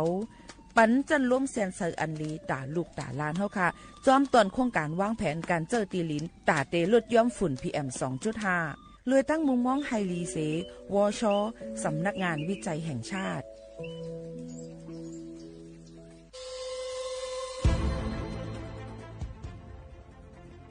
ย้อนผิดหมอกพี่น้องเขามาโฮมเป็นจุ้มเหลียวกันดั้งเจดอนเก้งใหม่โฮมกันแกลิดปัญหาไฟไหม้ป่าเถินหมอกควันก้องควันมูและฝุ่นเล็กๆ PM 2.5 ค่ะสั่งว่าโทษพันไฟไหม้กับสืบกว่าตึงลาดไลตีอองตีแกลิดปัญหาไฟไหม้ป่าเถินและหมอกควันเจดอนเก้งใหม่หมายโฟน 053-112-808 ในค่ะ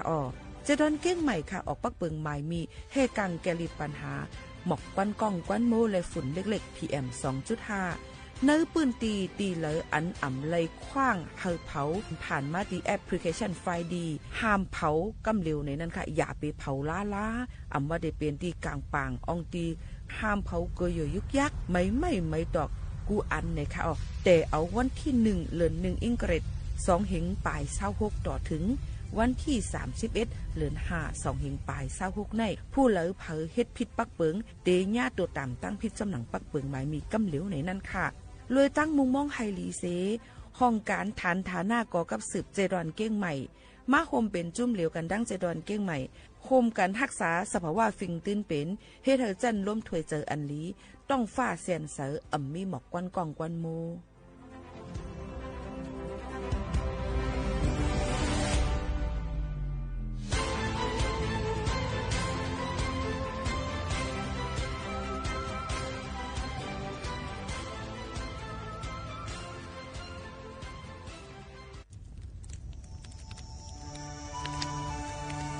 จ่องหู้คาหือ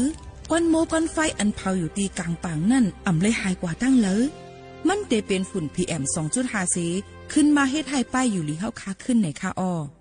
ลองลดย่อมปัญหาจังไหนในอ่ำหยาบค่ะเงื่องแวอ่ำเผายุกยักเหมือไม่ต้นเยือต้นเข้ากับในให้ในสวนเฮาเปลี่ยนมากองไว้จ้อมกันเส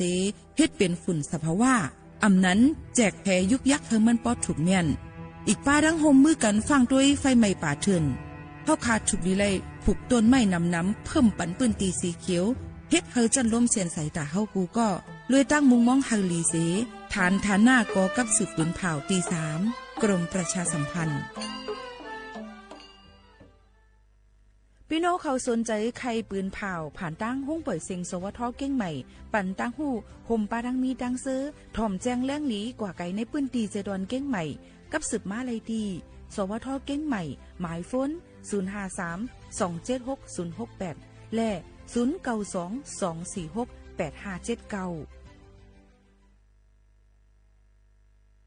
092-246-8579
ห้องโต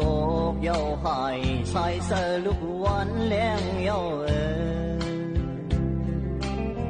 เจอผิวคำว่าลึกเล่กังเนอเนอในตึกนอนฝันเชียงคนตึกค้างตึกสันปันเสลือเศร้ากึกตัวไว้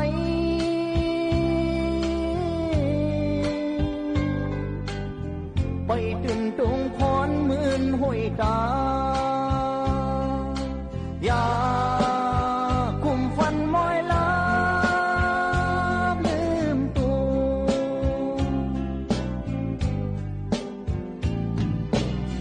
กังเนอเมื่อเมืองเลี้ยงเสือปีเงาเงืองึกงานักเสือ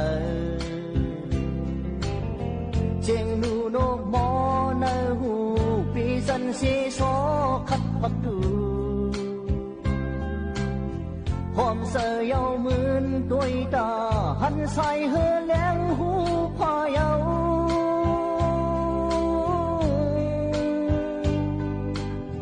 อย่ากุมมึงนอนกุมห่มผ้าอย่าคุมฟันมอยลาบลืมตัวตากินเลี้ยงตองเมื่ออ่ำมาเฮ็ดสร้างปันเฮาโปให้เตรียมคนตาหน้าเฮือนเฮาเมื่ออ่ำมาเฮ็ดสร้างปันเฮาโปให้เสมนตาบุญคือเฮาเพื่ออำมาเฮ็ดสร้างปันเฮาโปขึ้นเยอะไหลอย่า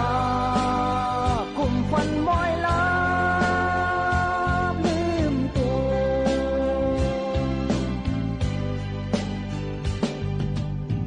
ใส่เหนียวทายามห้ามลายเสือกูก็เตือนทุกต่างตาย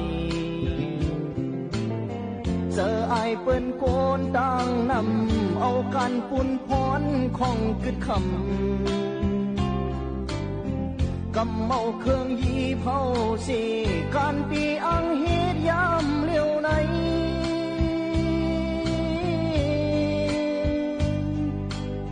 โลเสือเสือไก่ช้างกว่าเยาอย่าคุมฟันมอยลาบลืมตัวตากินเลี้ยงตองเพื่ออำมาเฮ็ดสร้างปันเฮาบ่ให้เตรียมทนตาหน้าเฮือนเฮาเพื่ออำมาเฮ็ดสร้างปันเฮาบ่ไหลเสมนตาบุญคือเฮาเพื่ออำมาเฮ็ดสร้างปันเฮาบ่ขึ้นเยอะไหลอย่าคุมฟันมอยลาลืมตัวอย่า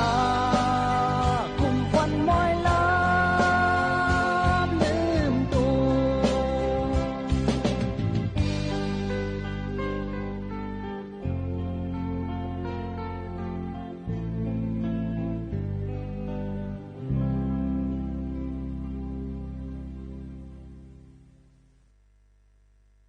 อย่าคุมฟันมอยลาลืมตัว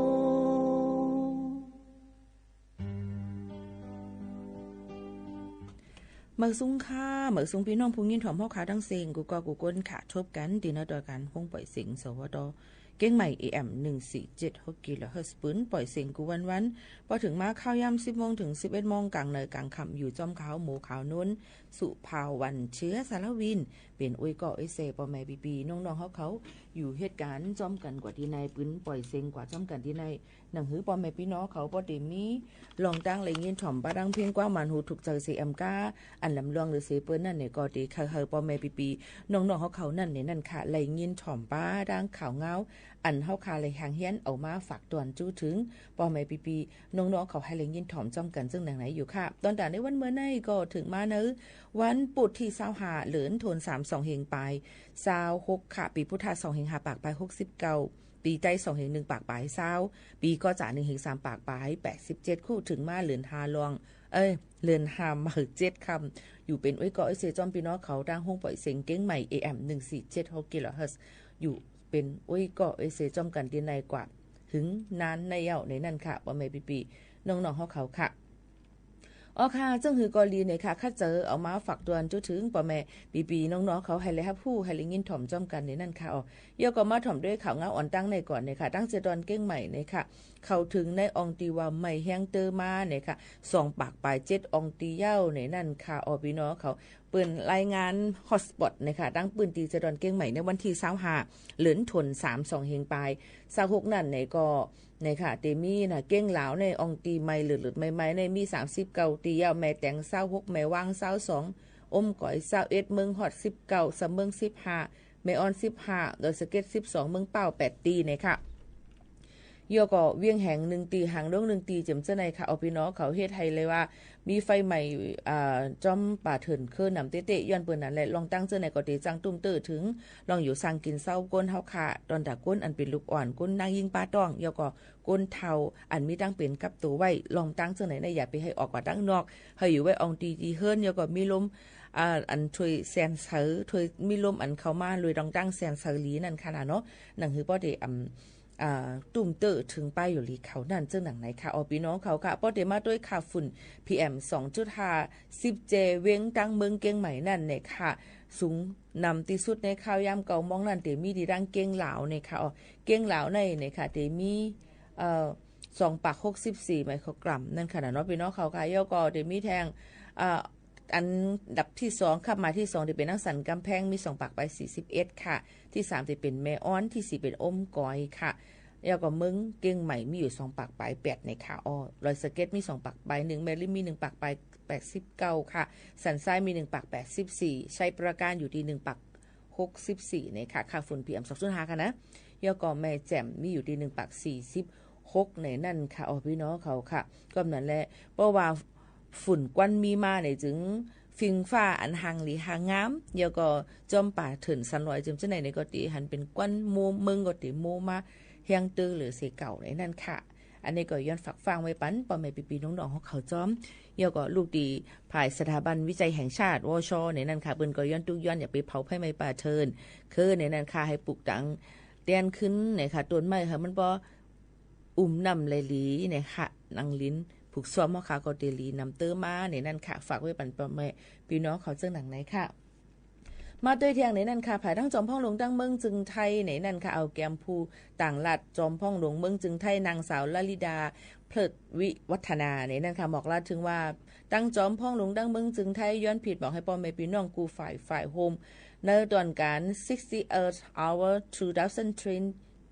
ในนั้นค่ะอำนั้นก็เลยลองตั้งว่าเนี่ยค่ะรถยอมเนี่ยค่ะปิกไฟฟ้ารถปิกไฟฟ้าหนังคือปกติรถยอมกันเจอเฮียงไฟฟ้าในนั้นค่ะเป็นข้าวตั้ง1ชั่วโมงพร้อมกันปัดปื้นในนั้นค่ะเอากูตีกูตั้งในวันเสาร์ที่28เดือนธันวาคม2เฮง5ปากปลาย69เดี๋ยวเอาข้าวยาม8โมงกึ่งกลางค่ำต่อถึง9โมงกึ่งกลางค่ำจำหนังข้าวยามตั้งเมืองจึงไทยขนาดค่ะปืนเผานี่ก็ในการปิก8แห่งไฟฟ้าเจ้าในนั่นค่ะก็ติเลยว่าโฮมแห่งโฮมใจกันลดย้อมกันเจอแห่งไฟฟ้าอันที่มันป่นหรือกว่าป่นตีนั่นย่อก็แก้ลิดปัญหาเนี่ยค่ะสภาวะฟิงตื้นเป็นอันเลือดอันใหม่ย่อก็ปล่อยออกมาก๊าซเนี่ยค่ะอันเป็นคาร์บอนไดออกไซด์ตั้งแต่ที่เฮ็ดให้นั่นค่ะเนาะก็นั้นแหละใจเข้ายาม1ชั่วโมง อันตีอองตีอันมันลำลวงเตๆวาๆนั่นขนาดเนาะลองตั้งอันนี้ก็เอามาปืนเผาปันพี่น้องเขาก็มาเฮือเฮียงเลยก็ไม่รับสิ่งพืชในในขนาดนั้นข้าวตั้ง1โจมองกำเหลวจังไหนค่ะนะในก็ย้อนปืนเผาไว้ปันพ่อแม่ปีๆน้องๆเฮาเขาก่อนในนั่นค่ะพี่น้องเฮาเขาค่ะนี่ก็ข้าจะเอามาฝากตวนถึงพ่อแม่พี่น้องเขาให้ไหลยินถ่อมจอมกันกูก็กูก้นจังหนังไหนค่ะเอาพี่น้องเขาค่ะมาโดยแทงข่าวเงากันเชียงอิดอีในนั่นค่ะย้อนปว่าบ่ว่าย่ำพองแต่เหลียวดังมึงจึงไทยนั่นในค่ะหลายๆอองตีน้ำมันดีเซลน้ำมันเบนซินน้ำมัน9195จึงจะในลดยอมนำหนาจอมเสียงขายน้ำมันจึงจะในก็ใครๆอยู่ค่ะก็กามันมีลดการต่อสูงมันก็มาไปถึงจึงจะได้ก็มีไว้อยู่แต่เหลียวในก็เปิ้นก็ตีหมอกลัดในค่ะอองตีเสียงขายน้ำมันแบบเรียลไทม์เหมือนจังว่าให้คือตั้นแต่เสวตีแล้วมีติเลยมีก็การหลุเลยเช็คด้วยแทงกำนึงในนั้นค่ะย้อนบ่ว่ารถก้าอันที่เปิ้นก็ต่อแถวเข้าแถวกันแต่ใส่น้ำมันมันก็สิมีอย่างอันดีเลยเสเปิ้นเพราะว่าพี่น้องเขาว่ามันมีนำอยู่นะคะใส่ไรมักมันกาใส่น้ำมันมอกาหือในบางทีมันติลาดว่าใส่ไร300 วัตต์ใส่ไรป่น500 วัตต์ใส่ไรป่น 1,000 วัตต์เสียมเจิงหนังไหนเอาพี่น้องเขาก็รู้ด้วยเพราะหัวปั๊มน้ำมันมีหิมแล้วเช็คเขากับตัวก็หาไม้ฟุ้นกับสืบเขาเนี่ยค่ะมันก็ได้ใจขยำเลือสิถ้าเอาลดก้าวขากว่าให้ซุ่มน้ำมันหลายๆเลยมีน้ำมันนั่นขนาดเนาะเจ้าหน้าที่ก็กับสืบเขาว่าน้ำมันในตรงนี้นะมันก็เคยก็ถามเจ้าหน้าที่อันที่เปิ้นเป็นเจ้าหน้าที่คุมทิ้งเสียงขายน้ำมันอันเตอร์แคมนี่เลยเสเปิดในนั่นค่ะพี่น้องเขาค่ะเยอะก็พยานฝากไว้ปันเมื่อวานในก็มีเที่ยงมีกูวันค่ะเนาะอันเปิ้นกว่าแซงคิวกันนะคะเปิ้นต่อแถวไว้ให้ห้ามคนกันลัดตั้งหน้าเปิ้นอันนี้เนี่ยก็ผิดหม้อกันเนี่ยเมื่อว่าก็เยี่ยวดีเฉพาะของเมืองเนี่ยนั่นค่ะก็เจ้าหน้าที่ปิลีเขาก็ไม่ตามตั้งผิดกว่าว่าเลยลองตั้งเฮ็ดผิดนั่นน่ะเนาะเยอะก็เที่ยงอันนึงเมื่อวานนี่ก็หันเที่ยงเลยค่ะเปิ้นตึกเจียนแถวกันอยู่ก็หิมเปิ้นกว่าเที่ยงให้ไหนค่ะนะแซงคิวเปิ้นเฮ็ดจังนั้นค่ะอย่าไปเฮ็ดเนี่ยค่ะเนาะเปิ้นก็หลู่เฮาก็หลู่เหมือนกันอย่างค่ะอย่าไปกว่าเฮ็ดซึ่งนั้นในมันดีมันเดี๋ยวนี้ฟิงยามอันนี้เนื้อตัวเฮานั่นขนาดเนาะพี่น้องเขาค่ะเมื่อว่าตั้งปั๊มน้ำมันตั้งแถวมาหิดนปตทตั้งมาหิดนเนี่ยก็มีเหมือนกันเนี่ยค่ะเพราะได้พิษกันเที่ยงเอาเนี่ยค่ะนะอันนี้ก็เดี๋ยวเลยว่าหันถึงกลางใจเปิ้นกลางใจเฮานั่นก็ใจเข้ายามเพราะเฮาขาหลุดอันนี้ก็กับจอมเปิ้นนั่นขนาดเนาะถึงตาอะไรก็เกี่ยวตานั่นค่ะไหนพี่น้องเขาค่ะอันนี้ก็มาบอกรัดถึงพี่น้องเขาซึ่งหนังไหนค่ะค่ำก็ขึ้นลงค่ะพ่อแม่พี่น้องเขามาด้วยการขันค่ำในวันเหมือนในค่ะจำ10 มองในวันที่25 เดือนธันวาคม2 เฮงปลาย26ในก่อนในค่ะขึ้นลงไม่ได้ขึ้น2 เฮง 8,000 2 เฮง 8,000 วัตต์กันต่อค่ะ 2,800 วัตต์อันนั้นก็2 เฮง 8 ปากวัตต์ในค่ะพี่น้องเขาต่อ1แก๊บค่ะนะกำเตียง 96.5 ในค่ะขายอยู่ที่1แก๊บอันนั้นก็1วัตต์ในอยู่ที่ 71,000 เฮง 100 วัตต์ 71,000 เฮง 1 ปากวัตต์71,100 วัตต์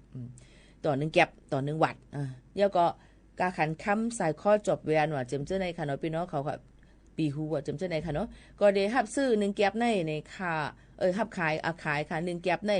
71,000 เฮง 900 วัตต์ในค่ะก็กะอำไปป้าการไล่อันหยาบอันง่ายมันในค่ะอันนี้ก็เป็นกาขันค่ำในค่ะมันขึ้นลงมันได้ขึ้นมาจำ3 เฮงวัตต์แล้วค่ะเนาะ 2,800 วัตต์แล้วค่ะพี่น้องเขาขึ้นมากำขึ้นลงกับทาง200นี่ค่ะขึ้นลงค่ะเอาเพราะว่าเป็นก้น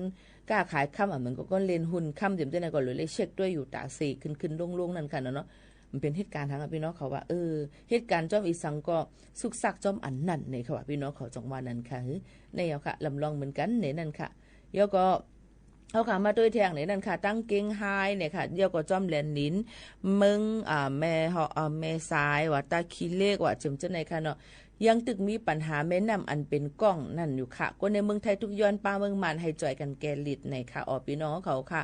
น้ำในมันเป็นเปิงฟังอันปันตั้งกัดเย็นในค่ะตาก้นเฮาต่อสืบอาศัยก้นเฮากูก็มันรู้ไหลใจนั่นค่ะเนาะแกน้ำแม่น้ำสายแล้วก็กำน้ำนั่นหันยาตีกัดตัวเย็นใจค่ะเนาะสายอะไรก็มันติกัดตัวเย็นใจเอาค่ะก้อยหนังว่าเยาก่อนน้ำในเนี่ยค่ะมันเป็นรองแทงอันนึงเนี่ยค่ะแมทหมายรองกัดเย็นนี่เป็นรองอันให้ห้ามนั่นเฮในอีกในสิ่งแวดล้อมเรียกลายเสียเนี่ยค่ะน้ำอันมีพรลีดาก้นนั่นก็ย้อนน้ำมือก้นรอผ้าเสียก็เย็นเป็นเพต่อก้นแลตัวมีสักสายเจอตั้งนำตั้งหลายค่ะเพราะเดมาตัวค่ะพี่น้องเขาสายน้ำกูตีในเมืองใต้ในกอบมีปักปึงห่มง่ำตัวถึงปันดีลีแลเย็นเป็นน้ำหวยหังน้ำลายสายอันไหลอยู่ในเมืองใต้นั่นไหลลัดผ่านป้าเมืองหิมพอมแหละกวนเมืองหิมพอมก็ยาพรตุ่มหย่อนมันจอมไหนค่ะแต่ได้แกดแค่เพศน้ำนั่นไหนค่ะอันตรงนึงอยู่เคยได้เป็นเมืองจึงไทยแนวค่ะแต่เมื่อ คนหันก้องง่นสารในนำแม่สายนำแม่กกเจดันเสียทุกย้อนให้หลงปองจึงแกลิดปัญหาเจ้า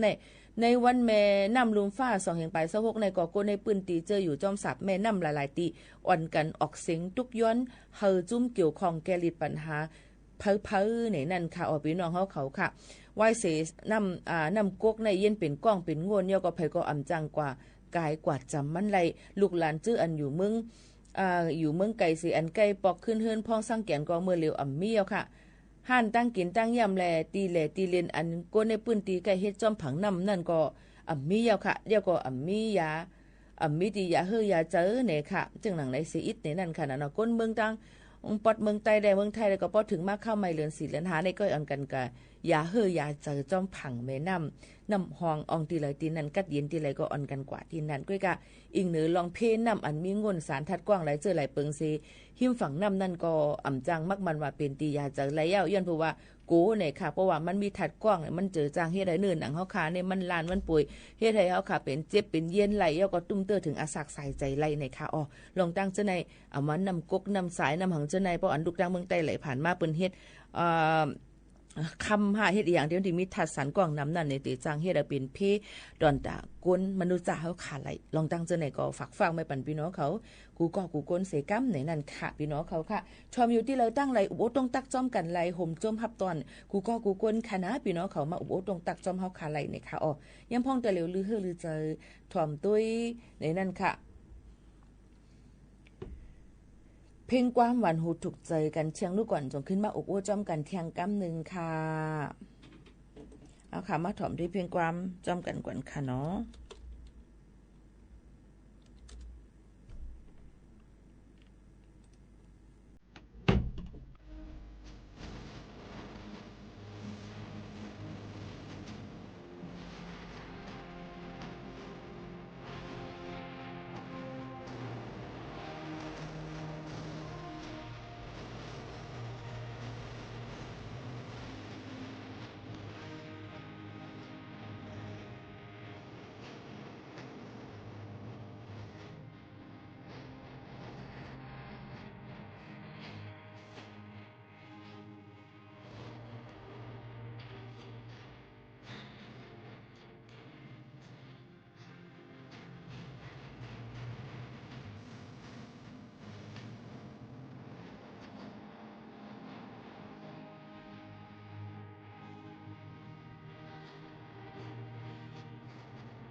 อ๋อค่ะหอมเพียงกว้างบานหูถูกใจกว่า1โหค่ะสาวนำคุ้งเนี่ยค่ะเอาในเป็น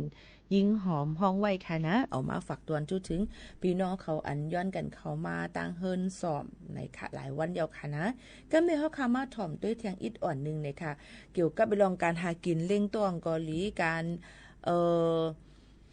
น้ำมันจักน้ำมันลดกาจังได๋ครับขึ้นมาเนี่ยค่ะตั้งกินตั้งยำบางอันก็ยุ่มยามมาได้ขึ้นมาแท้งเนี่ยลองตั้งจะได้ลองการต่อส่งว่าน้ำมีน้ำมันก็กามาว่าจังจังได๋ค่ะแล้วก็ไม่เจอตนตาเฮาค่ะที่อยู่สร้างกินเซากว่านั้นเพราะมันขึ้นกากุนกาหังให้จ่องมันได้ขึ้นหึงหืออันนั้นก็เพราะมันขึ้นนี่มันไกลลงหยาบค่ะนี่ตั้งกินตั้งยำในนี่ค่ะแล้วก็นั้นแล้วเฮาอันกันได้ออมอีเปียงกินเปียงเจอกันเย้าในนั่นค่ะพ่อแม่ปีๆน้องๆเขาเอาค่ะเยาก็แทงลองนึงในนั่นค่ะขย้อนฝากฟังไว้ปันพ่อแม่ปีพ่อแม่ปีน้องๆเฮาเข้าแทงในนั่นค่ะเนาะเกี่ยวกับไปลองว่าลองฟังกันไว้มื้อพ่อเฮาขาตึกเหตุการณ์นั่นไหนค่ะเนาะมื้อพ่อเฮาขาตึกเหตุการณ์นั่นไหนค่ะพ่อแม่ปีน้องๆเฮาเขาค่ะเยาก็ว่าแต่เหตุการณ์อีสังก็อย่ารู้เลยมีไว้ลองประกันไหนค่ะลองกำขำป้ายอยู่ลีลองเป็นเพกอองติกึ่งกลางในอองติเหตุการณ์ถ้าจำจะไหนรู้เลยมีไว้ในแคนเตอร์ลีนี่ค่ะเมื่อว่าในนี่ค่ะตั้งเมษายนเจดวันเก๊กไฮค่ะไล่หับไฮงานว่านี่ค่ะพี่น้องเขาค่ะมีกลใจก่อน1อายุหมอก50ปีนี่ค่ะตกลงมานี่ค่ะตีจัน7นี่ค่ะยก็เป็นช่างแอร์นี่ค่ะเนาะพี่น้องเขาค่ะอยู่ภายตั้งนอกตึกนั่นค่ะเนาะตีโรงแรมตี1ตั้งเมษายนเก้งไฮนั่นนี่ค่ะเนาะยก็ตกลงมาเนี่ยค่ะถึงอาศักใส่ใจในนั่นค่ะอ่อมตั้นเลยอย่างเย้าในนั่นค่ะก็นั่นแหละเป็นอันตีลีอิลูเต้ในนั่นค่ะย้อนเบอร์นั้นอัมมาดีไลซีอัมมาประวัติเมลองแอ5อันนั้นก็เครื่องใจอีสังก็ฮู้ติเลยมีเรื่องเครื่องของอันเซฟตี้มันไว้มีสายหัดแองไว้มัดไว้หนังหือบ่เต็มตกลงมาถึงอาศักใส่ใจจังนั้นเลยอันนี้ก็ยินเสียไหลมองใจจ้อมในนั่นค่ะลงหน้าการบางอันเนี่ยเฮาก็เฮ็ดเป็นไรนั่นค่ะนะเนาะก้อยกะหน้าการเผอก็หากินเลี้ยงเจอมันอันนี้ก็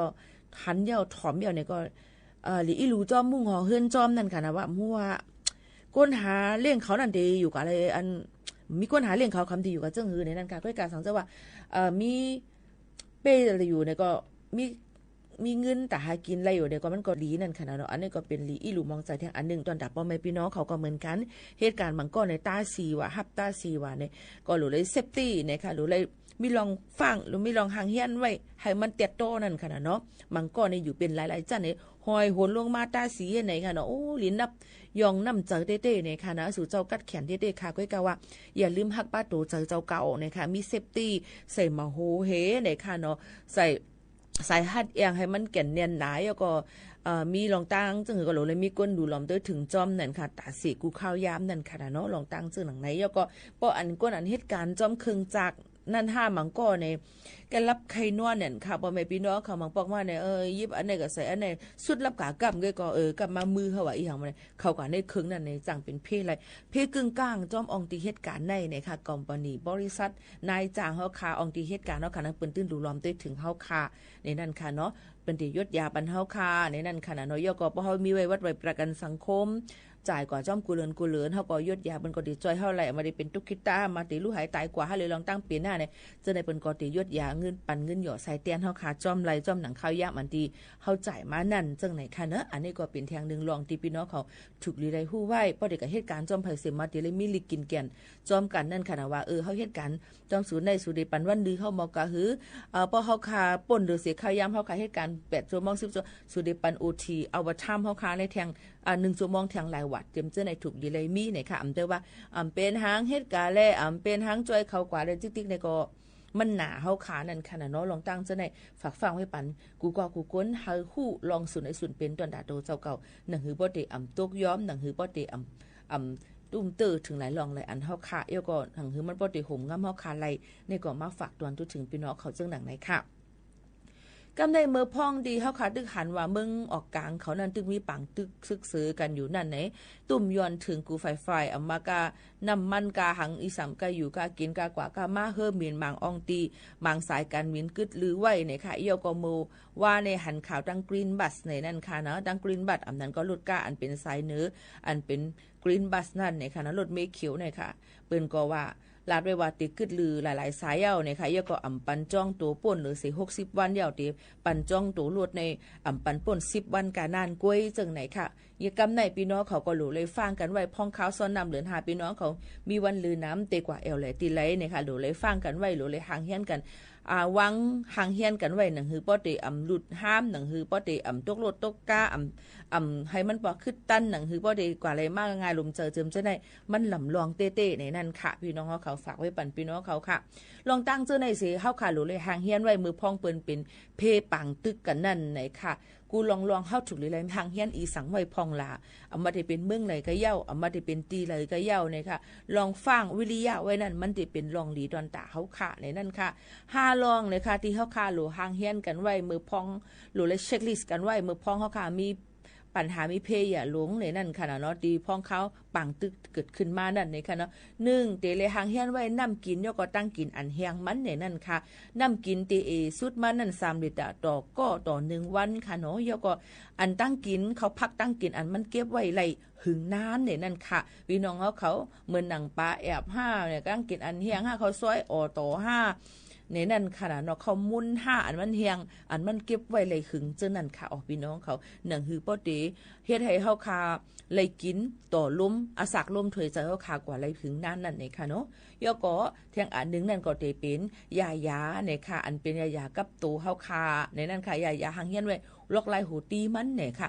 ยากับตูอันว่านั่นก็ตอนตะก้นอันเป็นตั้งเป็นกับตูไว้นั่นค่ะนางหืดลงหัวผ้าถวยใจกับตั้งเป็นนู่นนี่นั่นก็ห่างเฮียนกันไว้ป้ายาเขาสิในนั่นค่ะย่อก็ห่างเฮียนไว้ในโคกของอันยศยาหูตีมันเนี่ยค่ะเหมือนหนังพาสต้า5เนี่ยค่ะยาคาเจอร์5เนี่ยค่ะอันปิกไว้ห้อยเจ็บ5เนี่ยค่ะยาลดยอมหูขึ้นหูไข่ยาแก้ปวดว่าเจิมเจ้าในถูกเลยห่างเฮียนไว้เหมือนกันเนี่ยค่ะเที่ยงอันนึงซ้ำเตเป็นหลักฐานอันลำลวงเอกสารเนี่ยค่ะวัดไว้อันลำลวงโคกของอันลำลวงย่อก็เงินสดอย่าไปเอาเงินไว้ในเยเงินในนั้นมันแต่อยากอันนี้ห่างเฮียนไว้นี่ค่ะเนาะพี่น้องเขาค่ะใส่ซองอันเฮนนำไว้ลีเอามาได้เป็นไว้กับตัวเอามาได้เป็นทะเบียนบ้านเอามาอิงสงสุเสียนั่นค่ะเนาะพาสปอร์ตว่าปรับค่าเมืองว่าประกันหลายรองหลายอันว่าจึงจะได้รู้เลยห่างเฮียนไว้กับตัวเนี่ยค่ะซิมไว้ลีอันมันเฮนนำนั่นย่อก็เงินเนี่ยค่ะถูกเลยมีเงิน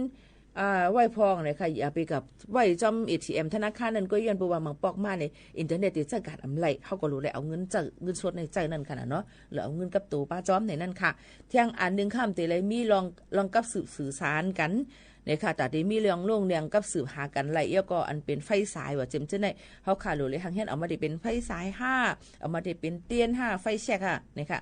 ในจังหนังไหนค่ะเนาะไพ่คิดว่าเจมเจ้าไหนค่ะเนาะยก็วิทยุพกพาอันเจ้าฐานเนี่ยค่ะตอนตัดที่เฮาผู้ลองข่าวเงาเจมเจ้าไหนอำนั้นก็เรดิโออันเจ้าฐานนั่นออมลมอันเจ้าฐานนั่นค่ะเนาะเป่าว่าแป้งว่าเจมเจ้าไหนค่ะยก็ไพ่หลุเลยทางเฮียนไว้อันมันชัดไว้เต็มๆเนี่ยค่ะจะได้ใจมือพองอันย่ำดำลองเลยค่ะอ๋อเที่ยงอันนึงซ้ำเตเป็นเนี่ยนั่นค่ะลองอันเฮกังโตเนี่ยค่ะยก็รู้หลอมตัวถึงอาศักสายเสือตูเฮา5เนี่ยนั่นค่ะที่เป็นอย่างค่ะเสือโคพาห่มซอกตีนในนั่นค่ะอันแก่นเคียงเลยลั่นค่ะเนาะอันรูหลอมได้ถึงเลยอ่อนเฮาก็กะไรไก่นั่นที่ไหนค่ะเนาะยก็เที่ยงอันนึงนั่นในค่ะเนาะเดี๋ยวมีเที่ยงของใจส่วนตัวก็ได้เป็นผ้าต้มคุณนางผ้าปิกคุณนาง5 J5 ถุงพลาสติก5เนี่ยค่ะมี5เจมเลยเจ้านั่นเนี่ยค่ะเนาะยก็เที่ยงอันนึงที่เป็นนกหวีดนะคะนกหวีดอันมันก็อันเป็นเป่าปิดนั่นน่ะพี่น้องเขาห้องวางห้องนกหวีดนะห้องค่ะบางปอกบางอะไรมากกว่าเหมือนต้นเปลี่ยนแล้วค่ะนะพี่น้องเขาค่ะนกหวีดในเนี่ยค่ะเนาะมันติส่งว่ามือพ่องเขาขาหลูตั้งใจแถมเฮาหัวมีอันที่ยังติดลาทางก็เป่าปิดเห็นนั่นค่ะมื้อนังนำโทมนั่นค่ะหลายๆที่เปิ้นย้อนตั้งใจแถมก็เด็บมันเด็ดต่อยมอหวานมันกุ๊กกักอันมีเสียงหลังแล้วก็นกหวีดเนี่ยก็เสียงมันติดหลังก็ย้อนตั้งใจแถมเปิ้นไหลซึ่งหนังในอำนั้นก็พาอีสังเลี้ยงอ่ะเขา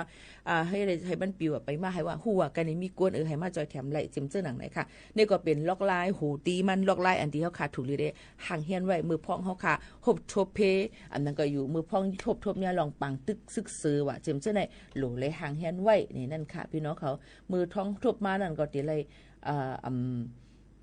สุกสักหังเดี๋ยวก็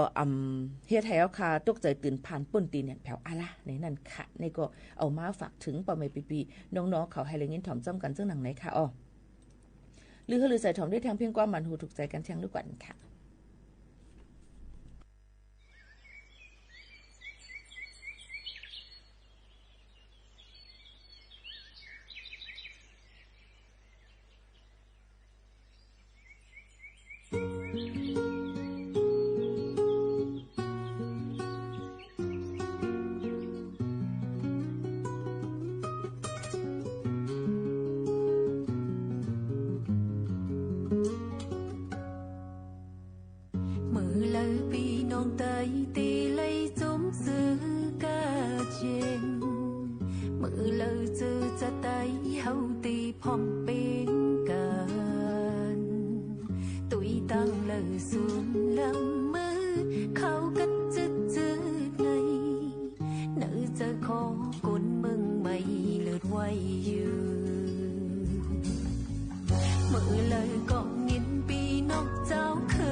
ตีโฮมเศร้าหอมเหมือนปี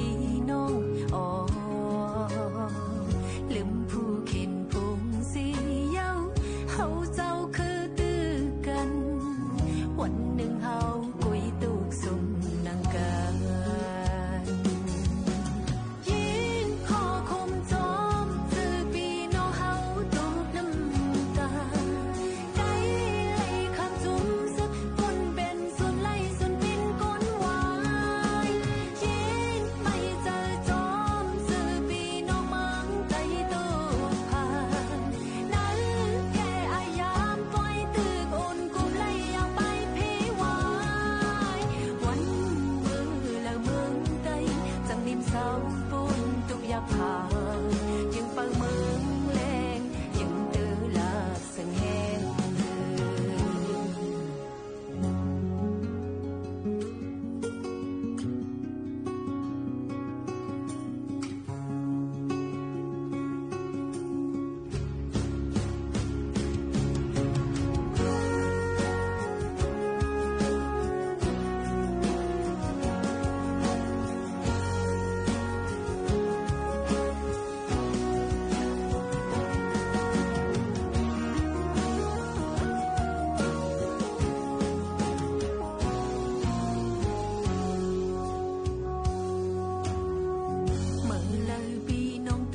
้องมังใจตุกผ่าน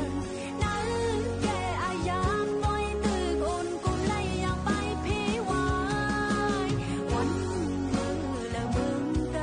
จังนิ่มเศร้าปนตุกอยากผ่านยังเปิงเมืองแรงยังเดือลาสังแหง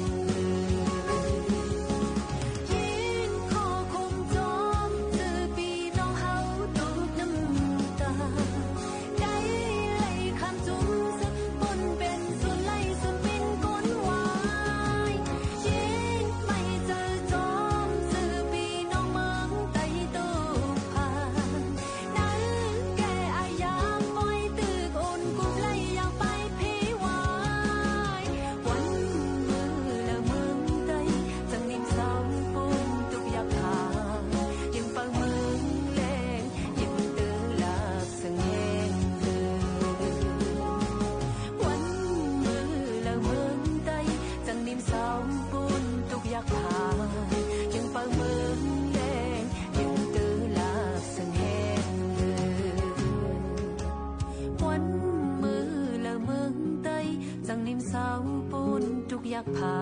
นจึงเปิงเมืองแรงจึงตื้อลาบซึ้งแห้ง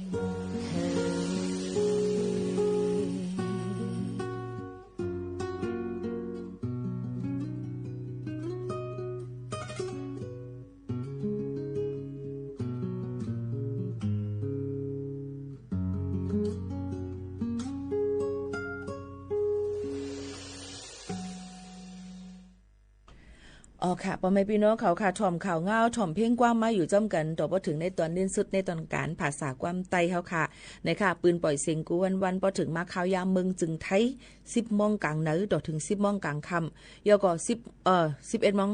10 มองกลางในต่อถึง 11 มองกลางเนอะแล้วก็10 มองกลางค่ำต่อถึง 11 มองนี่นั่นกลางค่ำกลางคืนนั่น1 วัน2ข้าวค่ะแล้วก็รัดมากกว่ากวางทั้งก้อยกว่าเหลียวนี่ค่ะนะยายกวางจำปีหมู่ขาวนั่นค่ะนะเจอไหน1 วัน2ข้าวนี่นั่นค่ะกลางในกลางค่ำเย้าข้าวยำจำหนังดังเมืองจึงไทยต่างตีต่างเรียนก็ต่างที่4เรียนก็ถ่อมก็ข้าวยำจำหนังเมืองเผาเมืองมันนั่นเย้าค่ะกำในเฮาค่ะมาตุยหน่อยค่ะเนาะพี่น้องเขาค่ะเกี่ยวกับเรื่องข่าวเงาออกมาเถียงในแผนกระทรวงดิจิทัลในค่ะในดีเขานั่นลาดไว้ว่าเงินเขานะป่นหรือเสเงินเขาในปรับเยเงินเฮาค่ะบัญชีเงินเฮาค่ะนั่นกันนะเนาะ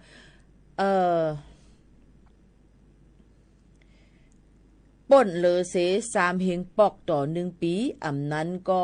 4 ปากปอกเยี่ยวก็โหมเงินทั้งหมดได้ป่นเลยเสีย2 ล้านบาทต่อปีในจึงเยเงินธนาคารนั่นติส่งขอมืนปืนเฮาคานั่นในค่ะเนาะพี่น้องเขานั่นเนาะ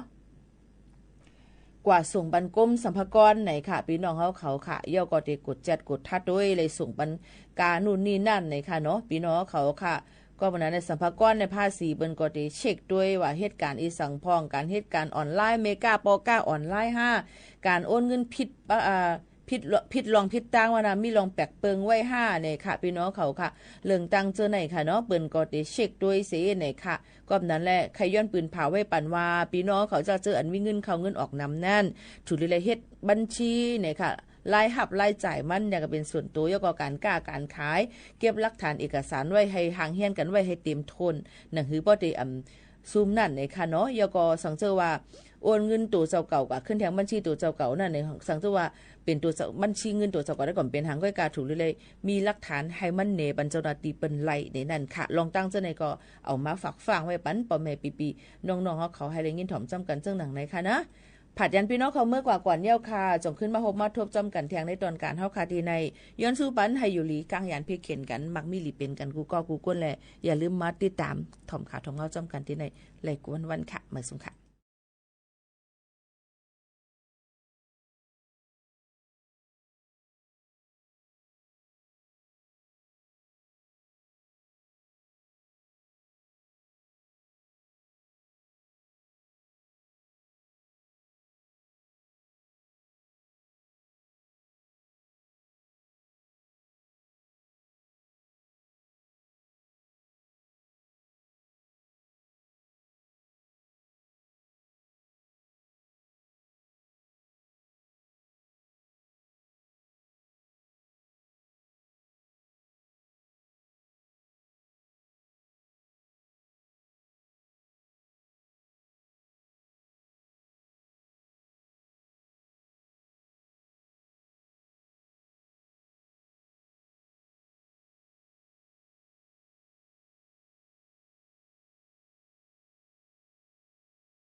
biết cũ hóm chát bàn tổ xin ngu chờ cầu bó hai vai âm phần phơi má ya câu âu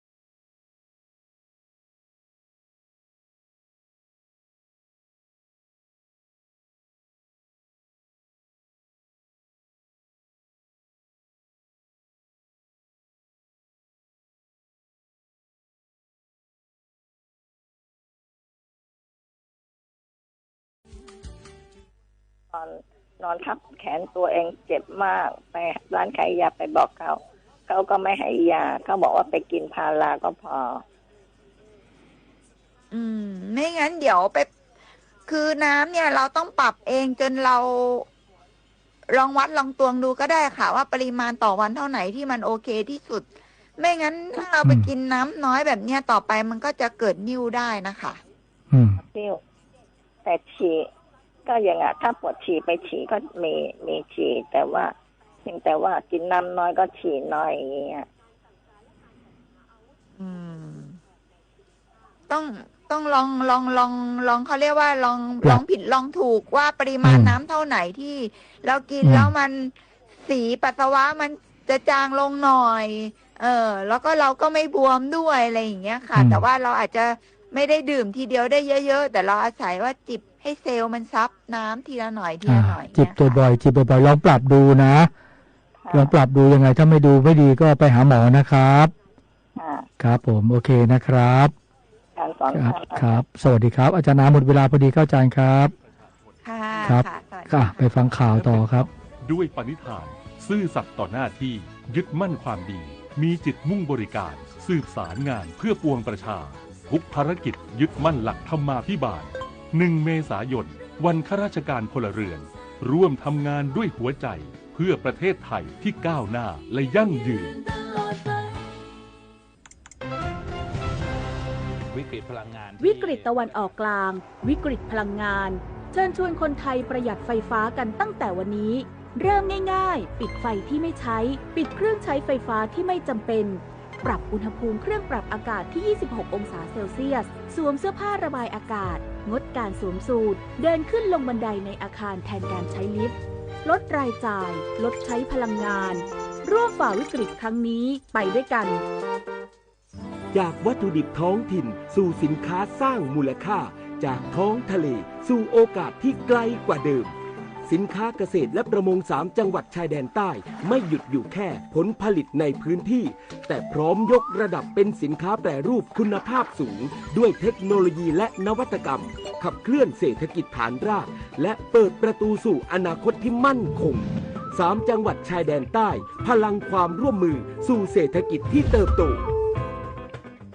กรมธุรกิจพลังงานเปิดเผยปริมาณน้ำมันสำรองของไทยยังมีเสถียรภาพผลิตน้ำมันดีเซลได้วันละ90 ล้านลิตรพร้อมปราบปรามการลักลอบกักตุนกว่า 30,000 ลิตรนายสราวุธแก้วตาทิพย์อธิบดีกรมธุรกิจพลังงานกล่าวว่าศูนย์บริหารและติดตามสถานการณ์การสู้รบในภูมิภาคตะวันออกกลางหรือสบก.ได้ติดตามสถานการณ์พลังงานอย่างใกล้ชิดยืนยันสถานการณ์น้ำมันของไทยยังมีเสถียรภาพพร้อมระบุจากข้อมูลผ่านระบบแดชบอร์ดเมื่อวันที่ 23 มีนาคมแหล่งน้ำมันดิบที่นำเข้ามากลั่นในประเทศมาจากตะวันออกกลาง53%ตะวันออกไกล11%ผลิตในประเทศ9%และแหล่งอื่นๆอีก27%ด้านกำลังการผลิตสามารถกลั่นน้ำมันดีเซลพื้นฐานหรือ B0 ได้ 65,120,000 ลิตรต่อวันและมีปริมาณสำรองน้ำมันดีเซลพื้นฐานรวมทั้งประเทศอยู่ที่ 868 ล้านลิตรน้ำมันดีเซลพื้นฐานถูกนำไปใช้ส่งออกไปยังประเทศเพื่อนบ้านเช่นสปป.ลาวจำหน่ายให้ภาคอุตสาหกรรมเช่นไฟฟ้าและก่อสร้างนำไปผสมกับไบโอดีเซลหรือ B100 เพื่อผลิตเป็นน้ำมันดีเซลหมุนเร็วหรือ B7 ผลิตได้รวม 90,700,000 ลิตรต่อวันและมีสต็อกพร้อมจำหน่าย 43 ล้านลิตรกระจายผ่านสถานีบริการน้ำมันเป็นหลัก รวมถึงภาคอุตสาหกรรมและหน่วยงานภาครัฐมีการจำหน่ายน้ำมันดีเซลภายในประเทศ 86,240,000 ลิตรแบ่งเป็นการจำหน่ายผ่านผู้ค้าน้ำมันตามมาตรา 7 จำนวน 78,900,000 ลิตรและผ่านผู้ค้าตามมาตรา 10 หรือจ็อบเบอร์อีก 7,280,000 ลิตรนอกจากนี้ยังร่วมกับกรมสอบสวนคดีพิเศษลงพื้นที่ตรวจสอบแหล่งต้องสงสัยที่อำเภอเสาให้จังหวัดสระบุรีพบแหล่งเก็บน้ำมันผิดกฎหมาย3จุดตรวจยึดน้ำมันรวม 31,299 ลิตรจึงดำเนินคดีตามกฎหมายอย่างเด็ดขาดฐานกักตุนและจำหน่ายน้ำมันโดยไม่ได้รับอนุญาตปุริมปัสโสภาภาครายงานตำรวจเชียงใหม่จับกุมเครือข่ายรับโปรโมทเว็บพนันออนไลน์พบคุมระบบหลายเว็บไซต์นำตัวส่งพนักงานสอบสวนพร้อมแจ้งข้อหาหนักพลตำรวจตรียุทธนาแก่นจันทร์ผู้บังคับการตำรวจภูธรจังหวัดเชียงใหม่สั่งการให้เจ้าหน้าที่ตำรวจชุดสืบสวนศูนย์ปราบปรามอาชญากรรมทางเทคโนโลยีสารสนเทศตำรวจภูธรจังหวัดเชียงใหม่นำหมายค้นศาลแขวงเชียงใหม่เข้าตรวจสอบหอพักแห่งหนึ่งในตำบลป่าตันอำเภอเมืองเชียงใหม่จังหวัดเชียงใหม่หลังสืบทราบว่าเป็นแหล่งกบดานของเครือข่ายเว็บพนันออนไลน์จากการเข้าตรวจค้นห้องพักเลขที่311เจ้าหน้าที่พบนายสราวุธอายุ30ปีพร้อมของกลางประกอบด้วยโทรศัพท์มือถือคอมพิวเตอร์โน้ตบุ๊กสมุดบัญชีธนาคารโดยเจ้าหน้าที่ตรวจสอบภายในคอมพิวเตอร์โน้ตบุ๊กพบหลักฐานสำคัญเป็นรหัสดูแลระบบแอดมินที่ใช้จัดการเว็บไซต์พนันหลายแห่งโดยปรากฏข้อมูลยอดเงินฝากและถอนของลูกค้าและประวัติการสนทนาผู้สั่งการผ่านแอปพลิเคชัน Telegram จากการสอบสวนนายสราวุธให้การรับสารภาพว่าตนทำหน้าที่เป็นฝ่ายการตลาดสายเทคนิคโดยเน้นปรับแต่งเว็บไซต์พนันออนไลน์ให้ติดอันดับต้นๆของการค้นหาใน Google เพื่อดึงดูดลูกค้าให้เข้ามาเล่นพนันออนไลน์โดยไม่ต้องเสียค่าโฆษณาเจ้าหน้าที่จึงได้แจ้งข้อหาจัดให้มีการเล่นหรือทำอุบายล่อช่วยประกาศโฆษณาหรือชักชวนโดยทางตรงหรือทางอ้อมให้ผู้อื่นเข้าเล่นการพนันออนไลน์โดยไม่ได้รับอนุญาตพร้อมนำผู้ต้องหาและของกลางส่งพนักงานสอบสวนสภ.ช้างเผือกเพื่อขยายผลถึงเครือข่ายที่เกี่ยวข้องต่อไปคมสันต์คำวงทีมข่าวสวทเชียงใหม่รายงานรองอธิบดีกรมประชาสัมพันธ์ติดตามการดำเนินงานของหน่วยงานสังกัดในพื้นที่จังหวัดพัทลุงเน้นย้ำเป็นสื่อการประชาสัมพันธ์เชิงรุกสร้างการรับรู้แก่ประชาชนในพื้นที่นายพรพิทักษ์แม้นสิริรองอธิบดีกรมประชาสัมพันธ์ลงพื้นที่จังหวัดพัทลุงติดตามการดำเนินงานของหน่วยงานในสังกัดกรมประชาสัมพันธ์ประกอบด้วยสถานีวิทยุกระจายเสียงแห่งประเทศไทยจังหวัดพัทลุงและสำนักงานประชาสัมพันธ์จังหวัดพัทลุงณสถานีวิทยุกระจายเสียงแห่งประเทศไทยจังหวัดพัทลุงโดยได้ติดตามการดำเนินการประชาสัมพันธ์นโยบายของรัฐบาลและการสร้างเครือข่ายการประชาสัมพันธ์ในพื้นที่โดยเฉพาะแผนการประชาสัมพันธ์เชิงรุกเกี่ยวกับสถานการณ์พลังงานเพื่อสร้างการรับรู้แก่ประชาชนไม่ให้ตื่นตระหนกต่อสถานการณ์ที่เกิดขึ้นในพื้นที่คิดจะใช้คิดถึงอนาคตช่วยกันลดช่วยกันประหยัดพลังงานจบข่าวพิญญรุ่งสมัยอ่านรับฟังข่าวครั้งต่อไปเวลา 6 นาฬิกาติดตามข่าวที่นำเสนอไปแล้วได้ที่ www.thainews.prd.go.th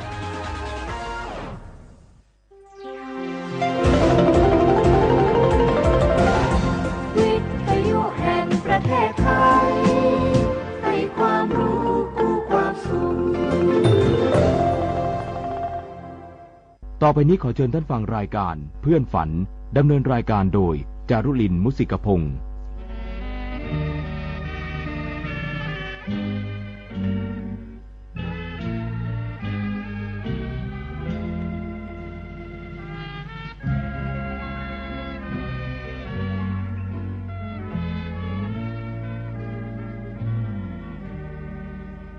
อยากมีเพื่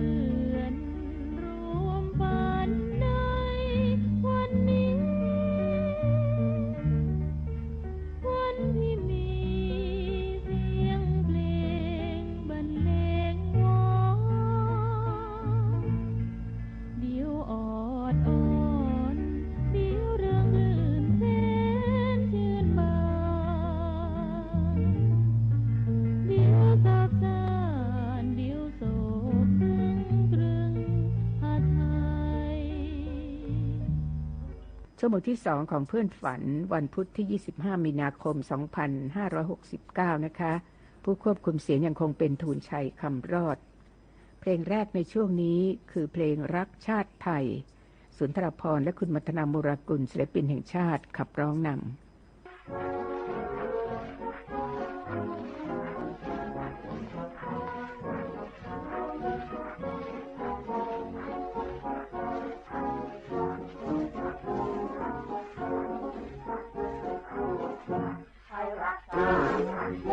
ทุกสิ่งใดๆเพื่อไทยชีวิตคนไทยมอบไว้